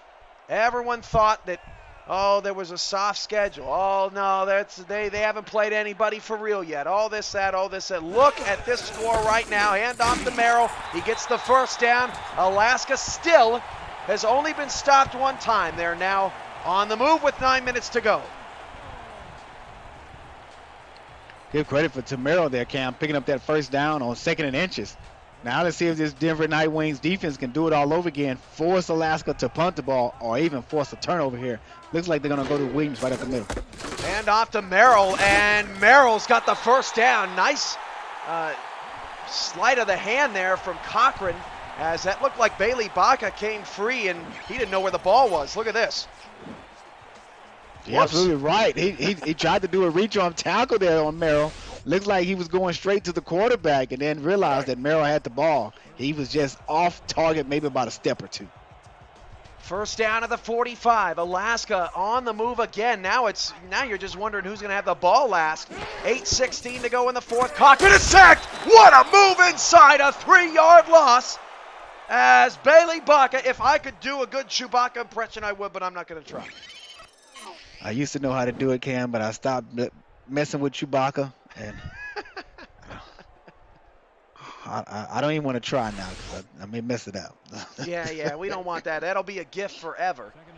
Yeah, I don't need to be gift. That's right. 8 minutes to go. 3-yard loss on the sack as Denver's defensive front now starting to create some pressure. 2nd and 13, Cochran to throw. Cochran is almost sacked, but he gets away from it. Throws it near side and threw it out of bounds as Klein had lost sight from where he was again. But Ron Cochran having some words out on the outside, Klein was, after Cochran avoided yet another sack. You got to give it up for Bailey Baca. This guy's getting penetration straight up the middle of the field here, and this offensive line has no answer for him in this second half as he's been putting pressure on Cochran on the last couple of plays, and he just might get there again now. 3rd down and 13. 4 receivers. Play action from Cochran. Cochran going long, trying to go for Como. Got him! Jeff Como over Matthew Lee. Touchdown, Alaska back in front. And Cam, this is why you never underestimate the heart of a champion. As we see Alaska go right over the top. Cochran to Como, straight down the field on the sideline there, picks up 6 more points. And this time Lee wasn't totally beaten on the play, but beaten enough. And Jeff Como is dueling with Jared McChesney right now. Como now with 134 yards with 2 touchdowns, and the combined quarterback rating of these two players is over 250. Miller has a QBR of 127.7, and Cochran has a QBR of 126.8 in a stellar championship game of back-and-forth action. The 2-time champs are back in front. Oh, wow. As our great president stated in the chats, we needed a championship game like this. something that's back and forth. Both teams are trying to win it and not allowing one to run away with it here. Great answer back there for Alaska, as myself thought that they was about to fold, but we just showed the heart of Ron Cochran and his offense. 156 viewers is the new max as Vega takes a knee in the end zone, and if anybody in this press box is hearing me right now, I'm out of water, and I have a feeling I'm going to need some before the game's over. Well, Cam, you should always be prepared. Have you a bottle of water sitting right next to you. I do a broadcast without one, son. I should have had a backup. I'm through all mine already. Should have had a backup. 7:38 to go in the fourth quarter. 4 receivers for Miller. The last 2 times Denver's been on the field, McChesney scored a touchdown. Now Miller's going to throw. Miller hit as he threw, and the pass is incomplete. Tried to catch Big Sexy off guard. Nothing catches Big Sexy off guard. Yeah, nothing catches that man off guard. Nothing. So 7.5 to go. You give it back to McChesney here? Get some yards? I would, yes, sir. I don't see why not. I mean, he's the guy who's got you back in the game. Cam, we just might have to holler out. 7:35, fourth quarter. 4 receivers, 3 to the right side. Top of the screen. Miller going to play action. Miller hit as he threw. Pass is incomplete. That looked like PI as Steve Aoki was interfered with on that play. Now it's 3rd and 10. That sure did look like PI there, but also Miller was hit as he was, releasing the ball there. Took a shot. Could have probably threw off the target, or the accuracy, should I say there. As a look at Alex Dominguez. Haven't heard much of his name called today. Man, after back-to-back runs, they're going to end up with 3 straight passes on this drive. 4 receivers for Miller. Miller trying to convert, gets away and cannot. The offensive line exhausted. And Kevin Bain gets sack number 4 on the night, and Denver goes 3 and out. What a disaster. And Bain is flexing his muscles over Miller there, letting him know, I am coming for you, son, and I ain't giving up. And this is what Denver did not need here. No, absolutely not. And now the field position is going to flip. And remember, Denver's only gotten 1 stop tonight. They can't afford to fall down 2 scores as Long will punt it away. Denver's defense needs to help the offense out as the fair catch is called for at the 48. And I think what we're seeing, DeMond, is Miller having a really good first half, but the passing game or the passing issues that Denver has had throughout the season, just the 20th ranked passing offense, it's starting to show here in the second half, just 9 passing yards. Absolutely. Their defense needs a stop bad. Nickel look, trips left, Cochran changing the play. He's still 27 of 30. That pass is caught, but only a 1-yard gain. Nice pursuit from the linebacker, Deontay Phillips, as Como gets his 7th catch of the night. And Como has woken up in this second half, picking up big yardage down the field as he's been targeted, and great defensive play there, not only allowing him to pick up 1 yard. 6.5 to go. Time is precious now for both of these teams. Cochran going to throw again, and Cochran uses a little rub route to get Klein open. That's a 7-yard gain. Warner on the tackle, a critical 3rd and 3 coming up. Now, and I was just going to say, Cam, that Denver, they're forcing Alaska to 3rd downs. They just got to get him off the field. Alaska's had 65 plays to Denver's 42. They're 7 of 13 on 3rd down, and Cochran pump fakes, now goes down the middle. Oh, it's caught by Como. He's taking over to the 33, right up against Nicholas Warner's chest. Move the sticks as this guy comes away with a big first down here, and Cochran is just sitting there inside of the pocket, right at the line of scrimmage, not phased at all. Keep his composure, look his eye, and target the guy he wants to get the ball to, and he does just that. Now Alaska's in field goal range. That was a monster throw and an even better catch from Jeff Como. 3 receivers for Klein, or for Cochran rather, as Merrill gets speared at the line of scrimmage. Mike Sawchuk, brilliant tackle.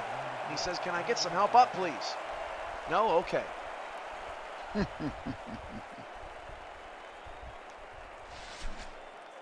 34-28, 5:10 to go. Denver a little bit desperate now. They can't let all this time run off the clock. Alaska had a 7-minute blood-sucking drive in the semifinal against Baltimore. Hand off to Merrill. Merrill picks up 5, and we go right back to it, Damon. Just what you were saying. It's third down, but Alaska 8 of 14. They're the number 1 team in the league on third down conversions, and Denver just needs a stop at this point. Just something to preserve some clock. And basically where Alaska is being productive at here on third down, Cams, is right across the middle of the field. And it's not end routes, it's on slant routes where they're getting these corners behind the wide receiver, and Cochran is able to just dump it right down the middle. 3rd and 5, they're going to run, and Merrill doesn't get anything. Mike Sawchuk, another tackle. That is his 11th of the night. So Denver's going to give themselves a chance here because Fudd will have to come out and kick the field goal. Now, this is important, Damon. As you know, inside of 5 minutes, you got to get it to a 3 points or less game, right? You got to get it to a field goal or less so that you don't end up onside kicking too early. They can't take the field goal, otherwise they could be onside kicking prematurely. And this is a 44-yarder for Fudd. But they're taking a lot of time. Could this be his first miss? It could be, and Fudd is not going to miss. No, sir. No, sirree, Bob. 37-28. I wasn't trying to jinx him there, but I was just asking. That's all. I wasn't trying to jinx the guy. I was just asking. That's amazing. Just asking. 3:49 to go in the fourth quarter. The Simulation Football League is brought to you in part by Movement, premium watches, sunglasses, and accessories. By Quip, perfect oral care delivered. By ScoreStream, the official score updates app of the SFL. And by Spygoat, the sound choice. As Vega will return from 2 yards deep in his end zone and runs past the 20, and that's about it. Only to the 22-yard line. 3:44 left. Denver needs 2 scores. In all likelihood, they'll have to onside kick unless they can get one of those gigantic plays from McChesney or anybody else in this offense to keep it close for just a little bit longer. Yeah, they have to score here quick on this possession. Can't allow too much time off the clock, and they got to get the ball back fast. 175 viewers now for a nail-biting championship. Miller down the middle, caught. That has been the play that's been effective in the no-huddle. Kinloa picks up 9. It's his 7th catch. They may be going to it again here. Miller going to try to matriculate down the field. Oh, Kinloa, the defender slipped. Kinloa is in the open field. Down the sideline and tackled at the 21-yard line. The defender slipped on the play, and it's a first down in scoring position. And Cam, that is the second time we've seen this tight end beat this defense here of Alaska. He's come away with a big play there down to inside of just almost inside of the red zone for this Denver offense. As I stated, they need to move fast, and they got a quick strike there. 3:24 to go in the fourth. Plenty of time after Kinloa is able to get out of bounds. Kinloa has 142 yards on 8 receptions. Miller, 3-step drop, will fire it out to McChesney. McChesney trying to work some magic. He does! McChesney breaking tackles down to the 2. 3 minutes and counting left here in this ball game, Cam. What a play there by McChesney. Do they try it again? 3:05 to go. Miller to McChesney. It's a touchdown! Denver not going away! And Cam, if it ain't broke, don't try to fix it. Great way to go back to the same play that picked up the first down and more for you, and McChesney gets in the end zone for 6 as he crosses Hollywood Boulevard. McChesney, who had less than 200 yards receiving the entire season, has 77 yards through the air tonight and a touchdown. Hey, Cam, he was keeping it tucked away in his bag until tonight. 3:03 to play, and I think, Damond, you would probably know better than me, but I think Denver can just kick this ball away. I think so. I think they can. They can kick it away. 3 minutes is a lot of time left on the clock. They can kick it deep. Do you want to? With the way Alaska's offense has been playing. I would rather kick it to them deep than kick it to them short. Because that's almost, I mean, Fudd's going to get it, right? I mean, yeah. Now, the one thing is that you allow, no, they're going to onside kick them on. Now, see, you don't allow Alaska to run out the clock if you give them a short field. They could recover for all we know. Let's see, 3:03 to go. Denver is electing to onside kick down 2. This onside kick is up in the air. It is caught by Alaska at the 39-yard line. Making the play was trying to get a number. I didn't quite catch it. I couldn't get the license plate number. So Denver has all 3 timeouts. They elect to go for the short field, hoping to hold Alaska to a field goal to give Josh Miller and company the chance to win the game offensively. And it looks like Alaska's going to run this ball. 2 in the backfield. Still just outside range. Williams going to get the carry, and he's stuffed. No gain. The clock will run, but a good start for Denver here on this drive. I'm agreeing with Denver here, not calling the timeout. I would let the clock run just a little bit longer before I start calling timeouts, because you still have the 2-minute warning in your back pocket as a 4th timeout, Cam. Oh, tough decision for Denver to elect to go for the onside. We'll see if it ends up paying off. Look at, they are stacking the box like crazy here. They've got 10 in the near around the line of scrimmage with 2 in the backfield. This will be the final play before the 2-minute warning. The handoff goes to Williams, and Williams gets into Fudd field goal range. It is 3rd and 4, and this is the moment of the ball game. Will Alaska be able to bleed Denver dry with timeouts, or will the Nightwings have a chance to win the game on a game-winning drive? The ball is at Denver's 33. They can try to go. I think Alaska's probably going to try to run it here, Cam, and probably going to settle for the field goal.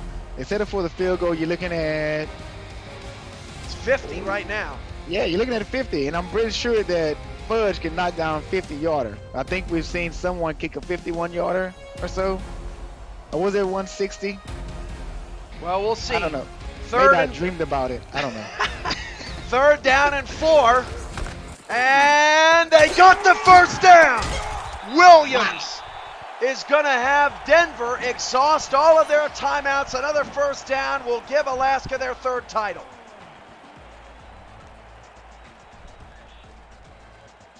And that's not what Denver wanted to happen. That's not what Denver wanted to happen there. Is allow Williams to get that first down, because that actually hurts you by putting you deep, your back's deep against enemy territory there as they're knocking on the door. So at the 27, Denver's in some real trouble. They give up another first down. This game is over. Alaska trying to run out the clock with Thrilliams, and Thrilliams gets 8 on the first carry. Yeah, it looks like this defense probably is exhausted now, Cam. Boy, they've tried their best, man. I mean, it hasn't, on paper, they've gotten shredded, but they're holding their own real hard out there. They absolutely are. They're giving Alaska a fight for their lives. Alaska this is probably the best game that they've had to play all season long. The Storm are wearing him down. Williams again. He did not get it. This is it. Yeah, he did not get that first down, and they have to stop. It's inches. It's going to be hard. Oh, my goodness. It's going to be hard. Oh, my goodness. And Denver is now out of timeouts. This is the ball game. This could give Alaska their 3rd championship. This was the hardest fought of the 3 here in the Storm. Denver with 7 in the box. They got to do something. 3rd and inches at the 17. Oh, they jumped offside. Oh, my goodness, and they got the stop. Stopped him. Oh, man, that's it. That's how it's going to end. And you hate to see it happen that way. Oh, my goodness. That's a shame. That is a shame. And what a game it's been. And that is a shame. I totally agree with you. Not stating that we're rooting for Denver, but you hate to see a team lose. You hate to see any team fashion. Lose like that. Yeah, any team lose in that fashion there. You know, jump off sides when you have the opportunity to make a big play, in which they did end up making the play, but it goes against you for jumping off sides there. We want to hear from you in the post game.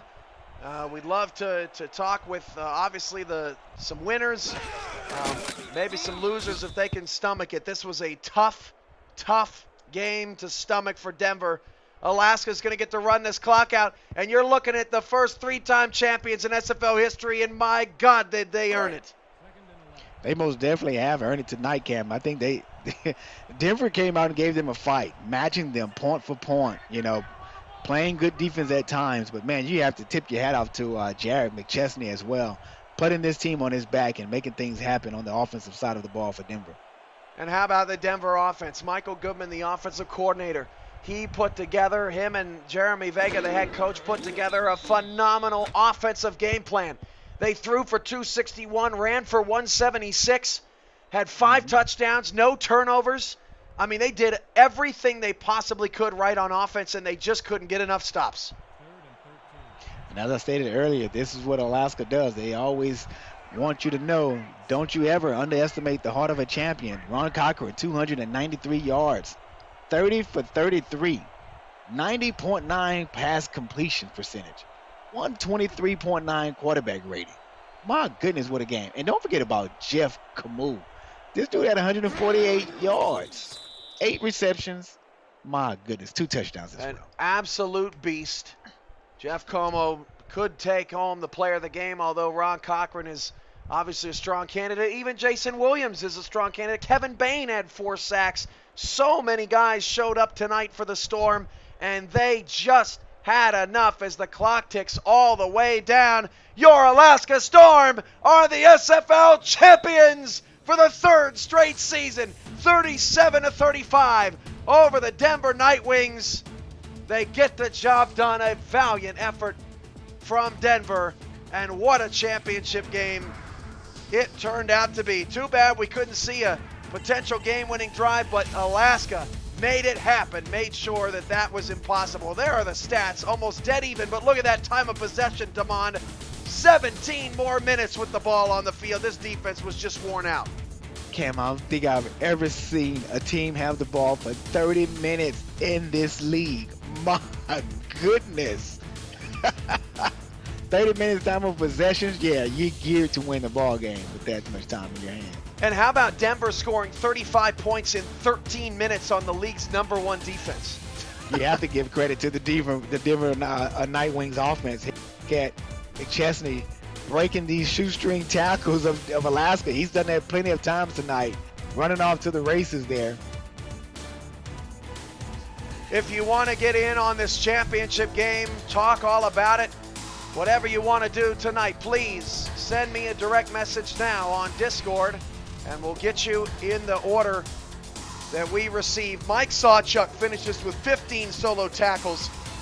He was amazing for this Nightwings defense, and I just don't even know what to say, Damon. I mean, these two teams, I wish both of them could have won tonight because they were awesome. I totally agree with you, dude.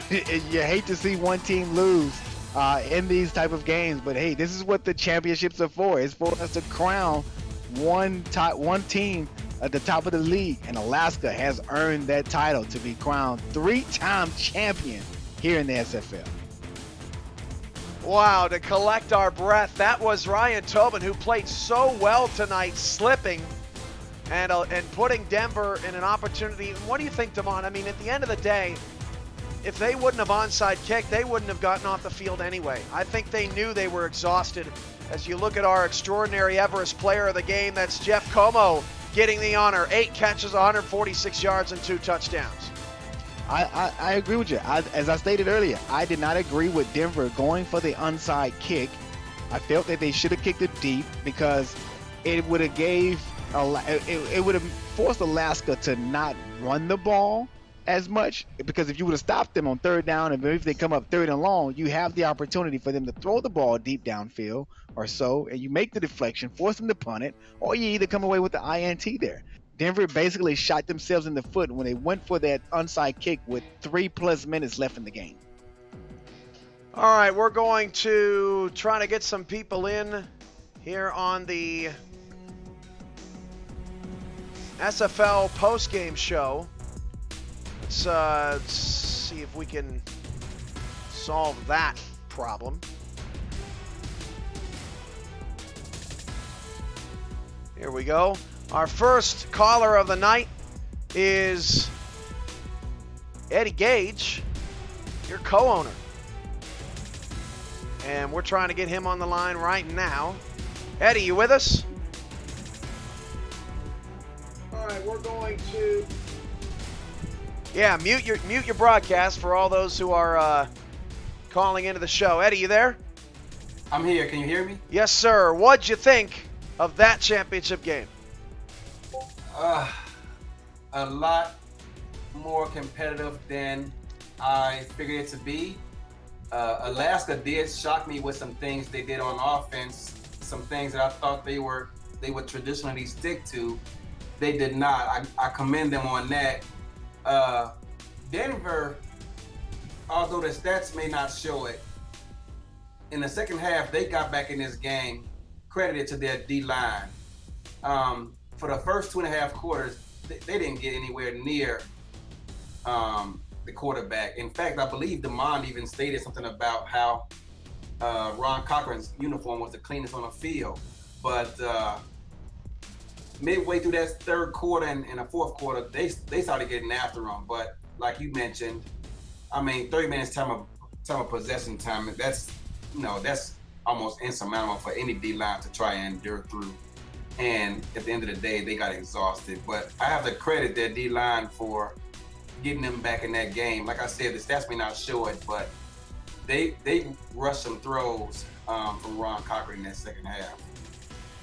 We're waiting, hopefully, to get a call in from Max Paul here on Discord. But Eddie, this guy's won 3 championships in a row. Can you believe this?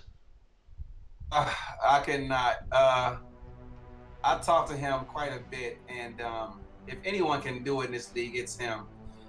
Every time I pop on my game to, get a game in or test some things out or watch some film, Mighty RX himself is watching film, and he's dissecting as much. He watches more film than me. He game plans more than me. He's running scrimmages all the time. Anytime you log on, there's a good percentage chance that he's doing something as far as running scrimmages is concerned. Like I say, he watches a lot of film. He runs scrims all the time. He's always trying different, things to do on both sides of the ball. And like I said, if anyone can do it, it would be him. I commend him. Damon, you got anything you want to say to your co-owner? Get to work. Get to work. Got the draft coming up. Got free agency coming up. We got the draft coming up. Well, I think that Eddie, myself, and BJ, we have done some great things thus far, as far as speaking with new talent that we looking to bring into our organization. But it's not about us tonight. It's about Denver. It's about Alaska. These two teams just played an outstanding game, and I have to agree with Eddie, man. That Alaska having 30 minutes of time of possession is just crazy for a defense to be on the field that amount of time, and that's hard to recoup from. All right, we'll try to get some more people on here. In order to join this call, you got to accept the friend request. Look, I'm not saying you got to be friends with me. I'm just telling you got to do it. Otherwise, I can't add you. So we'll work on that here in a minute. Eddie, thanks for being on the Championship Postgame Show. Thank you for having me. All right, let's see. We'll get to another caller here in just a minute. Want to talk about the viewership tonight. A peak concurrent viewership of 183, Damon. I know we weren't on the Twitch front page tonight. Huge bummer. They missed out. All right, that's all I got to say. How about it tonight from the SFL community? They showed out. Yeah, SFL community was deep inside of the chats, man. I was sitting here watching and reading everything that was just playing and going on there in the chats, man. Everybody was amped and pumped up when Denver would, jump back, when they jumped back in the lead and started getting pressure on Cochran, getting his uniform a little dirty there and things. Everyone was starting to get more into it. And like I stated earlier, that the president of the league said this is the type of championship game that we were looking to have, not one team running off with, the ball game and just blowing the other team out. Great game by both teams. T-Roy Gaines, mute your microphone. We'll get with you in a minute, but for just a moment, looks like we're going to be able to get a chance to talk with Michael Goodman, the offensive coordinator for the Denver Nightwings. Michael, you with us?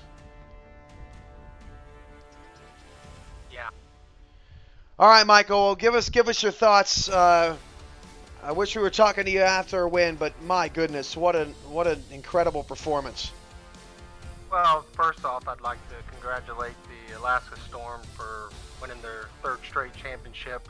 It obviously didn't end the way we wanted it to end, but I think that this team and this organization and our players showed a lot of fight to keep the game close. 35-37, I believe, is what it was. The defense, was out on the field quite a bit of time. It was nice to see the offense with the limited amount of time that we were on the field, but we made them count. And it's disappointing the way it ended, but it only fuels the motivation for next year. And Damon, you got any questions you want to ask the man? No, I don't have any questions right now at the moment. Cam, sorry about that, sir. Well, that's all right. I mean, we're still both kind of sitting in shock. When Kinloa took over this game, Michael, was that a plan? 142 yards, 8 catches. I mean, he really was a difference maker out there. Well, we thought Kinloa could, hold his own against our linebackers with their coverages. So he was a focal point in our offense for this game. And I mean, the numbers that he had was great. We didn't expect that big of a numbers, but we thought we could methodically move down the field using Kinloa because we didn't feel that they had anyone that could really match up against him. Yeah, not only that they didn't have anyone to match up against him, I mean, it seemed as if they didn't match up against him at all. I mean, there were times where that nobody was around him in his vicinity, and he was just wide open. And that defense just allowed him just to do whatever he want. And then, he come up with a big play towards the end of the game in the fourth quarter there. Really got you guys in position for McChesney to get this continuing score on that screen pass down there as well. I think that was a great game plan by getting him involved into the offense because I don't think they expected him to have this kind of game. No, probably not. We have a lot of different weapons.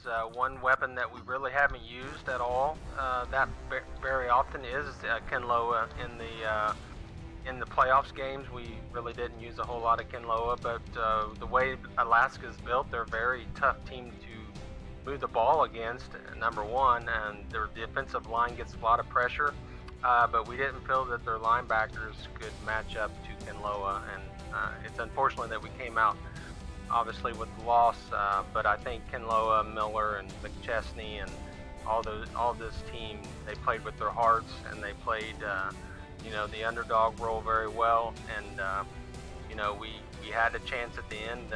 We just ran out of time and obviously get that stop at the end. Well, thanks, Michael, for joining us. Appreciate the class and congratulations on a great season. Thank you, guys. Appreciate it. Let's talk with Denver's owner, Jeremy Vega, calling in. Denver showing, just like many other teams before them that have lost in the championship game, showing a ton of class here tonight. Jeremy, what'd you think of the way your team played? Oh man, we played great offensively. Michael Goodman is tremendous, and he had the offense clicking against one of the best defenses the SFL has ever seen. Defensively, the unit that I run, we couldn't get stops on third downs. We did great at forcing Alaska into third downs, but we just couldn't get a stop, and we gave up a couple of big touchdowns on those third downs. And it has nothing to do with the defensive guys. It was just bad play calling on my part and great play calling on Mighty's part. And just congratulations to Alaska. They're the best for a reason. Were you watching the game with McChesney tonight? Was he? Yeah, I definitely was. So it's one thing for him to do it once. When he did it a second time, what was the environment like in your owner's box? We almost destroyed the owner's box, and Mighty might be sending me a bill to replace some things because we went ballistic. It was back-to-back incredible runs by Jared to keep us in the game.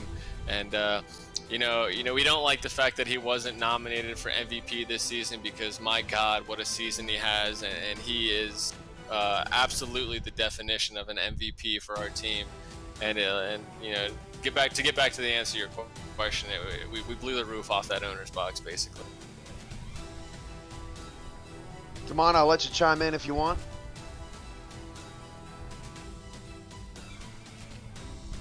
No,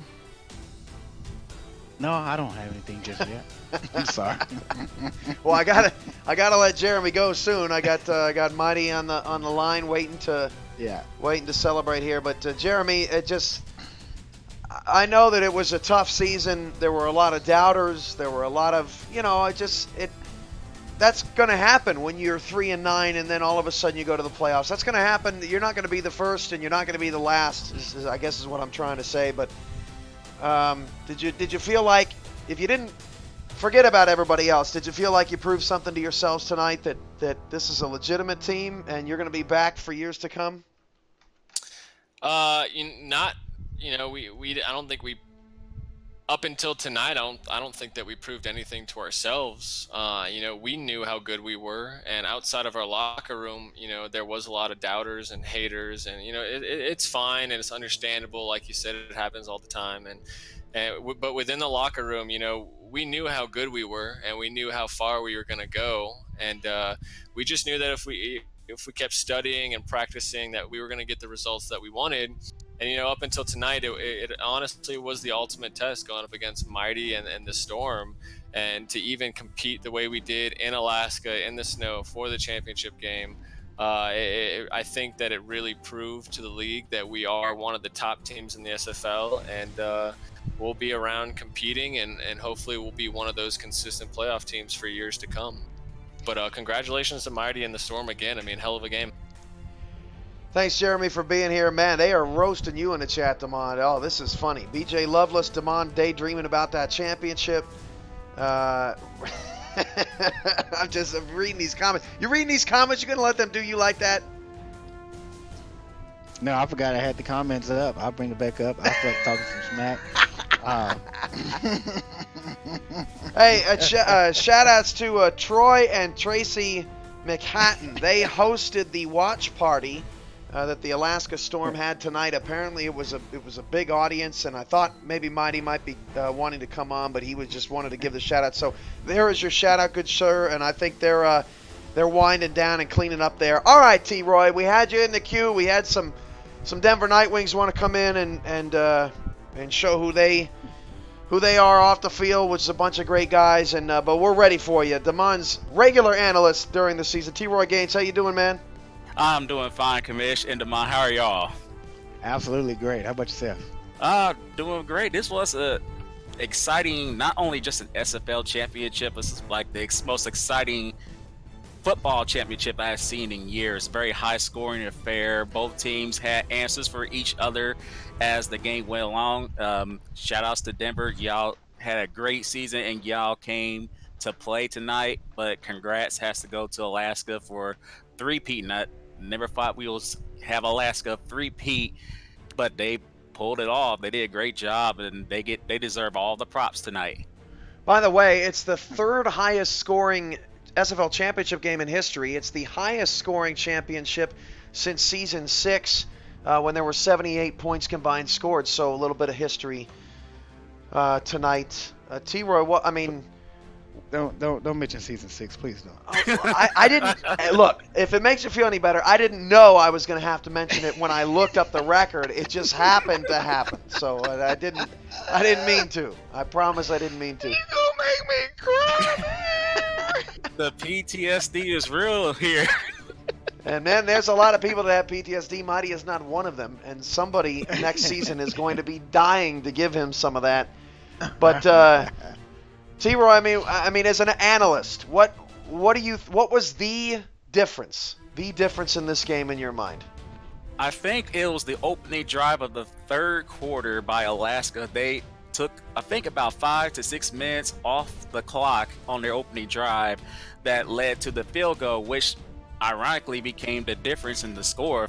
They won by 2. If that field goal wasn't made, if they didn't take that much time on the clock, maybe Denver will be the one hoisting the championship right now. So I think that was the difference, was the opening drive by Alaska at the start of the third quarter. All right, I'm very concerned, but Damon, do you have a question you would like to ask T-Roy?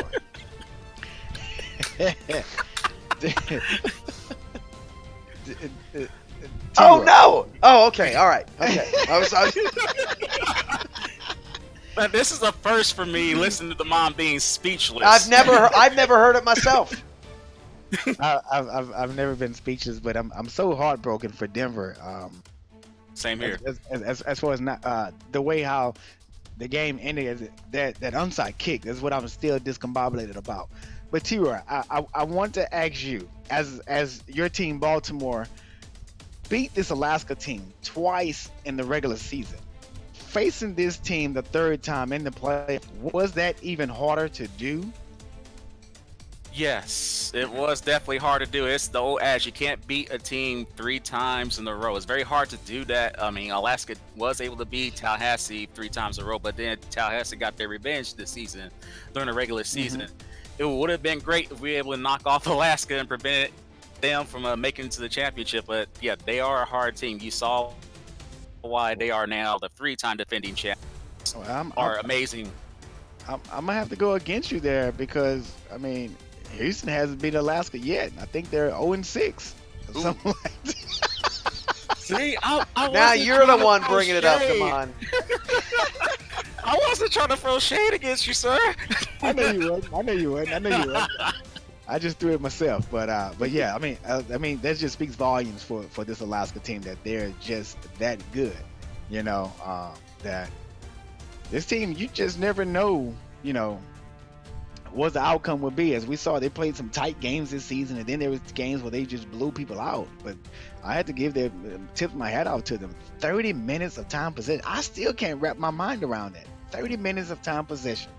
Yeah, they did a great job just burning the clock, and it definitely helps when you got Jason Williams, and you have Robert Merrill toting the rock for him, helping them burn out the clock. It was just a total complete game on the offensive side. They were definitely two-dimensional on offense.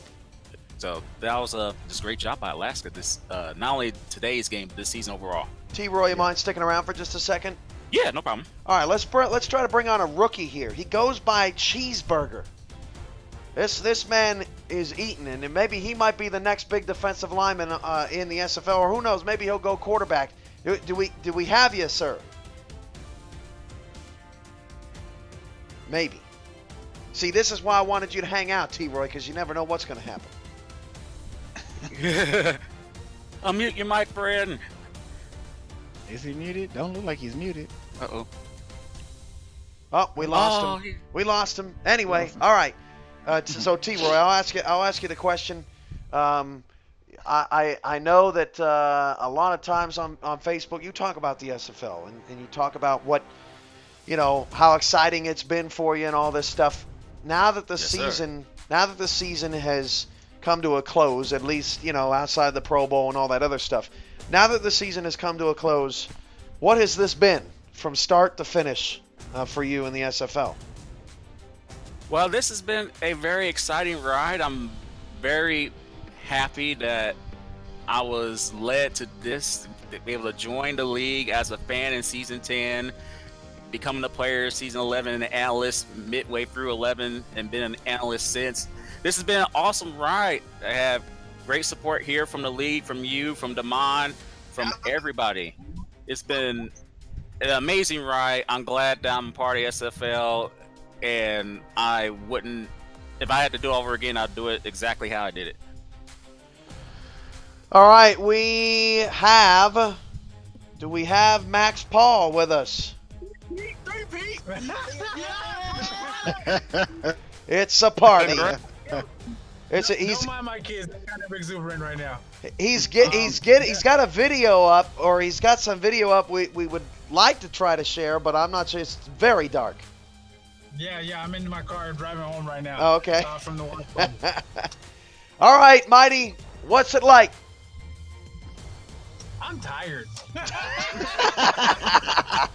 Is that tired of winning? What is that? No, I'm exhausted. That game was exhausting to watch, man. That fourth quarter, just lemon booty throughout the whole fourth quarter. Like, gosh darn it, Denver, why you gotta be so stinking good? Why don't you roll over and die? You know, and it's like so, you know. But before I even continue, big ups to Jeremy, big ups to Mike, putting together that game plan they put together this evening. Dude, they came correct. They came correct. If it wasn't for a break here and there, you'd be congratulating the group out of Denver as opposed to the group out of Alaska. So big ups to them first and foremost. Man, they will just not stay down. Like really, like you know, you think you're fighting Rocky. You know what I'm saying? You're in the 11th round. You give him the haymaker. He looks like he's down for the count. Gets up at 9.5. Dang it, Rocky, stay down, boy. Like, This is the energy that has helped him win 3 championships in a row. Mighty, we talked before the game. You talked about how Denver couldn't overthink it. They needed to just put in a little wrinkle. They just needed to, you know, that's all that it would take. Would you say that they made the correct adjustments tonight to give themselves a chance? Yes, they did exactly that. We bottled up McChesney pretty well in the first half, where he wasn't really much of a factor in the running game. It was more their passing game that kept them in the game. And then in the second half, you saw what made McChesney a MVP candidate, a Player of the Year candidate, when he busted out them 2 big runs. You know, kept his team in there, gave his team the lead.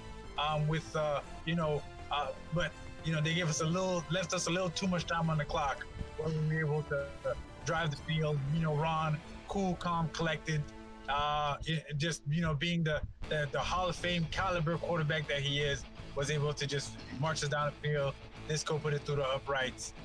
Kevin Bain, man, not enough love gets given to Kevin Bain. I know some other guys might have some bigger numbers this season, but Kevin Bain has been an asset to us this entire season. You know, not only his 22 plus sacks during the regular season, tonight he was wrecking havoc, just living in the backfield. If he wasn't getting sacks, he was applying pressure, causing Josh Miller to move off his spot, and so that way the passes wouldn't be as accurate as they needed to be. So yeah, Kevin Bain needs to, you know what I'm saying? Like, he needs to get showered with praise, because he's a big reason why Alaska's was able to win tonight. Damon, you're up. Mighty, you're one of the classiest guys here in the SFL, man, and I love you for that. Winning 3 championships, was it even a thought, even winning 1 when you first joined the league? No, really. You know, I came in as TJ defensive coordinator. I wouldn't even think about running defense when I first got the other side. I wanted to keep running around. But then, you know, we had that playoff game against the Maulers, and it's like, TJ, what are you doing? What is this? They say how defense is played. So he's like, oh, really? Is that how you feel? Why don't you run it? So I run the defense, and then, you know, halfway through the season, like, hey, you know, you should apply for your own team. I truly believe you could get it. So I get my own squad. It's like, okay, hey, I'm an owner, yay! And then we lose. I think we lose to the former Roughnecks, and then we lose to the LA Sharks, where I believe Doug Bose just scored another touchdown against us a few minutes ago. Like, and it was like, wow, we're 1-2.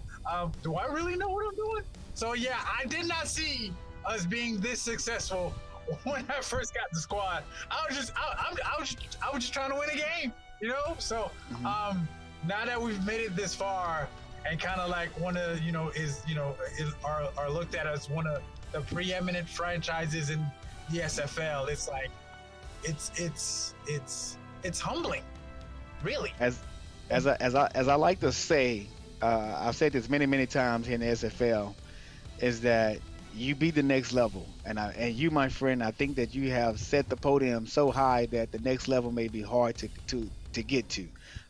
You having 3 championships, Eric Barkley with 4. Are you going to try your best to go after that title as the #1 SFL champion in SFL history? As I tell everyone, I just want to get on the field and put out a competitive product, a product that, you know, once the game is over, win, lose, or draw, people will be like, you know what? They put out a valiant effort. They put, the game plan was thorough. Just like tonight, Denver, I'm pretty sure Denver's like, you know what? We ain't lose the game. We ran out of time. And that's how I want, you know what I'm saying? Whenever the Storms get on the field with anybody, I want it to feel like the Storm gave them their A++ game, whether they win, they lose, or it's a tied ball game. So if that causes other teams to have to elevate theirs to kind of match the intensity, competitiveness, the thoroughness that we attempt to bring every time at every outset, then the league will be better for it. It's going to be a much better product for everyone to get to enjoy, whether fanatic or casual. And that's all we're trying to do over here in Alaska. Marty, how much I got to pay you to join the league staff and get off the field? Oh, well, it looks like we lost the call. Oh, there he goes. Yeah. Sorry about that, folks. Mighty, did you hear the question? No, I'm sorry, you broke up. How much money I got to pay you to join the league staff and get off the field? What? No, but the question is this: what would you have me do? Oh, Destro needs an assistant, my friend. Okay, so now see this is the next question I have for you. You have 12. I have 12 angry men on my team. You explain to them why they can't play for the Storm. Because you're greedy and you wanted money. Wow! Wait a minute. I'm just saying. Wait a minute. Destro says in the chat, Black Thanos over there with 3 Infinity Stones. The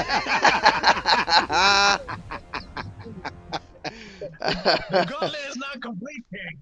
The gauntlet is not complete.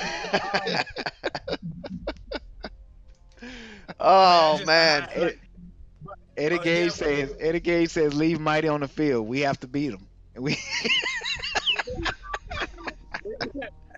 Listen, when a close friend like Two Scoops with every competitive bone in his body, I know he wants to knock us off. And I cannot just walk away without giving them the best chance to do exactly that. So, Two Scoops, I ain't going nowhere. You know where to find me. Somebody needs to get Thanos and put Alaska Championship rings on there. Somebody needs to do that in the chat. I know you have a chance to do that. Mighty, your last thoughts here as we wrap things up. Man, like, dude, this season flew by. It did? It feels like yesterday we got our head kicked in by Baltimore. Like, you know what I'm saying? Like, that was 4 months ago. Like, this season literally flew by. Like, it's crazy.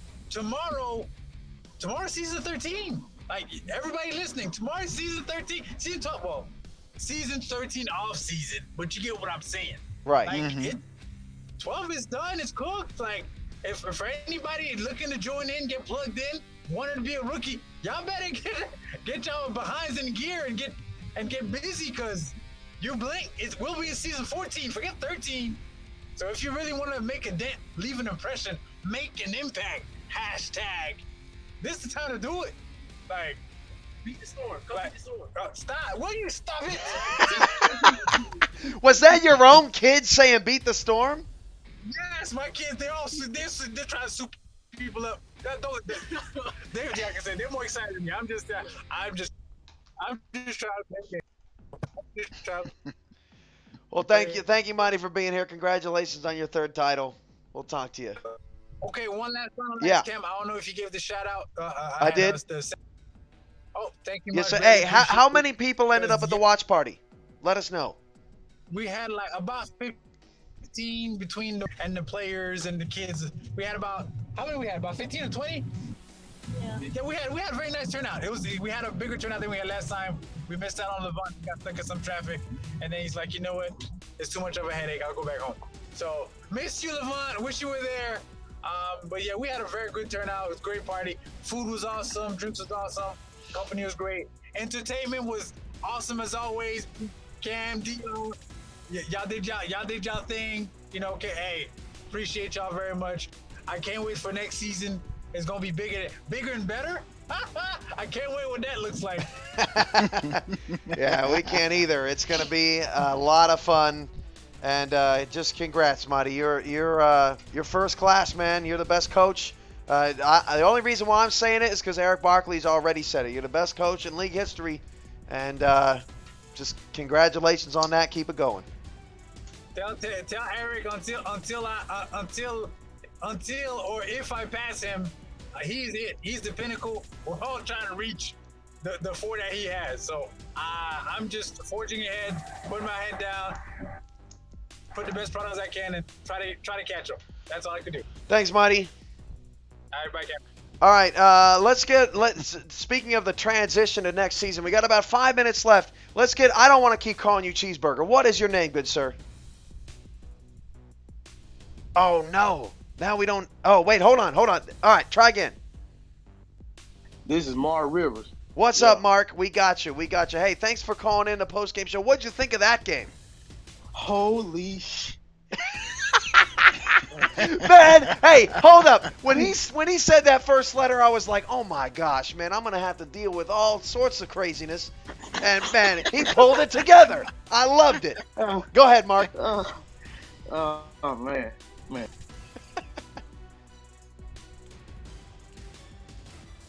Man. Oh, hey, Mark, if you can you turn your video off? It's actually that's what's disrupting the call. That's what, for some reason, it's not your fault. I don't know why it's doing that. But go ahead, continue. What'd you think about the game? Man, it was very intense. Probably one of the best games I ever saw in my, I ain't gonna say career, but.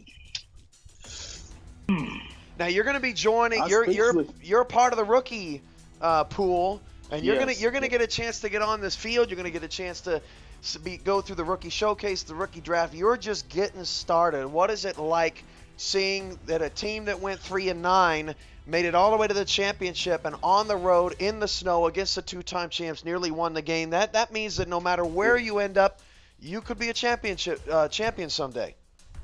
Well, I've been like that before, man. Has an up and down, but you don't know what's gonna happen, man. Anything can happen. Hey, it'd probably be a 0-12 team go to a championship and win it. Like, dealing with that close, man. That's so close. Especially that running back who scored back-to-back touchdowns. Holy mother. Greatest post-game call ever. I ran out of Gatorade too. You ran out of Gatorade. I ran out of water, man. They needed to stock this place a little better. Okay, Commissioner, you owe me some more Moose burgers, all right? I owe you some burgers. Why do I owe you some burgers? You ate it all. You ate half of it. Oh my gosh! Somebody put this guy on their team, man. This guy is hilarious. Hey, Mr. Rivers.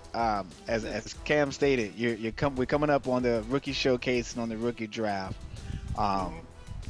What position are you going into the draft as?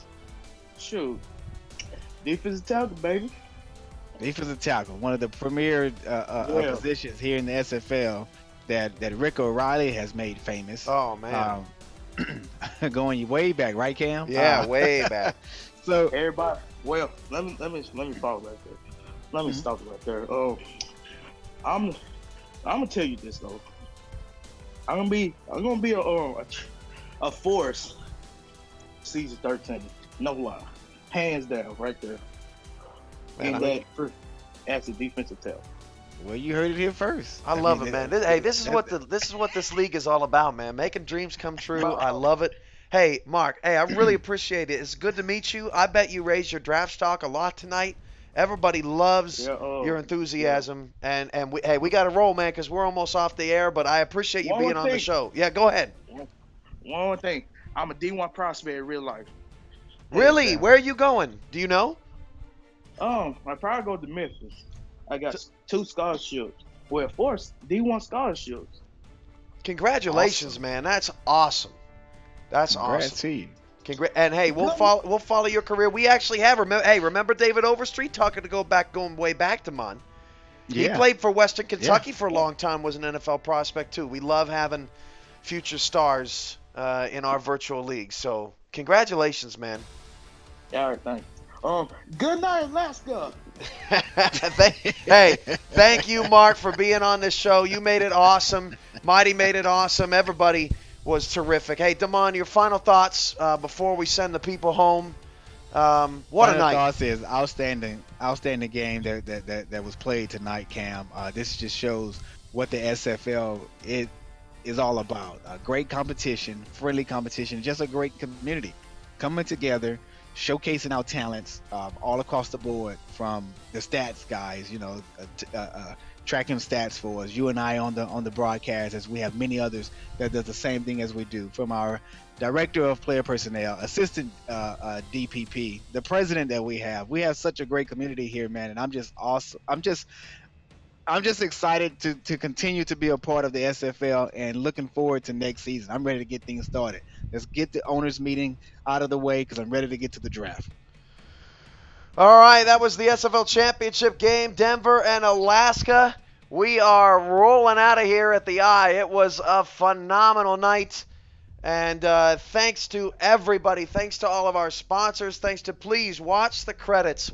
Look at all the people that put effort into this league at the league level every single day. All the broadcast team, the beat writing team, everybody that is involved, live stat people, from league staff to Mike Daggs to Jermaine Smith to Andrew Rastelli, up and down the lineup. Andy Hamilton holding it down on social tonight. Y'all were absolutely tremendous all season long. I couldn't ask for a better group of people. For Mark Lopez, Charles Doherty, and Damon Simeon, this has been the SFL Championship Game on YouTube and season number 12.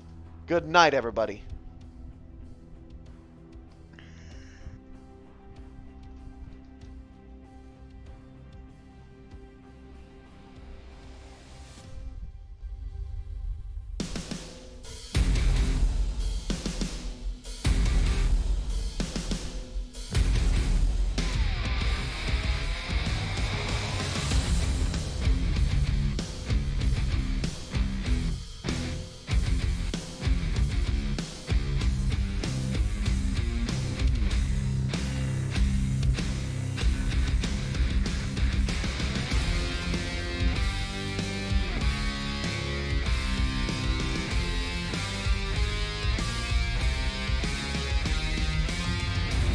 The following has been a special presentation of the Simulation Football League, presented by APM Music.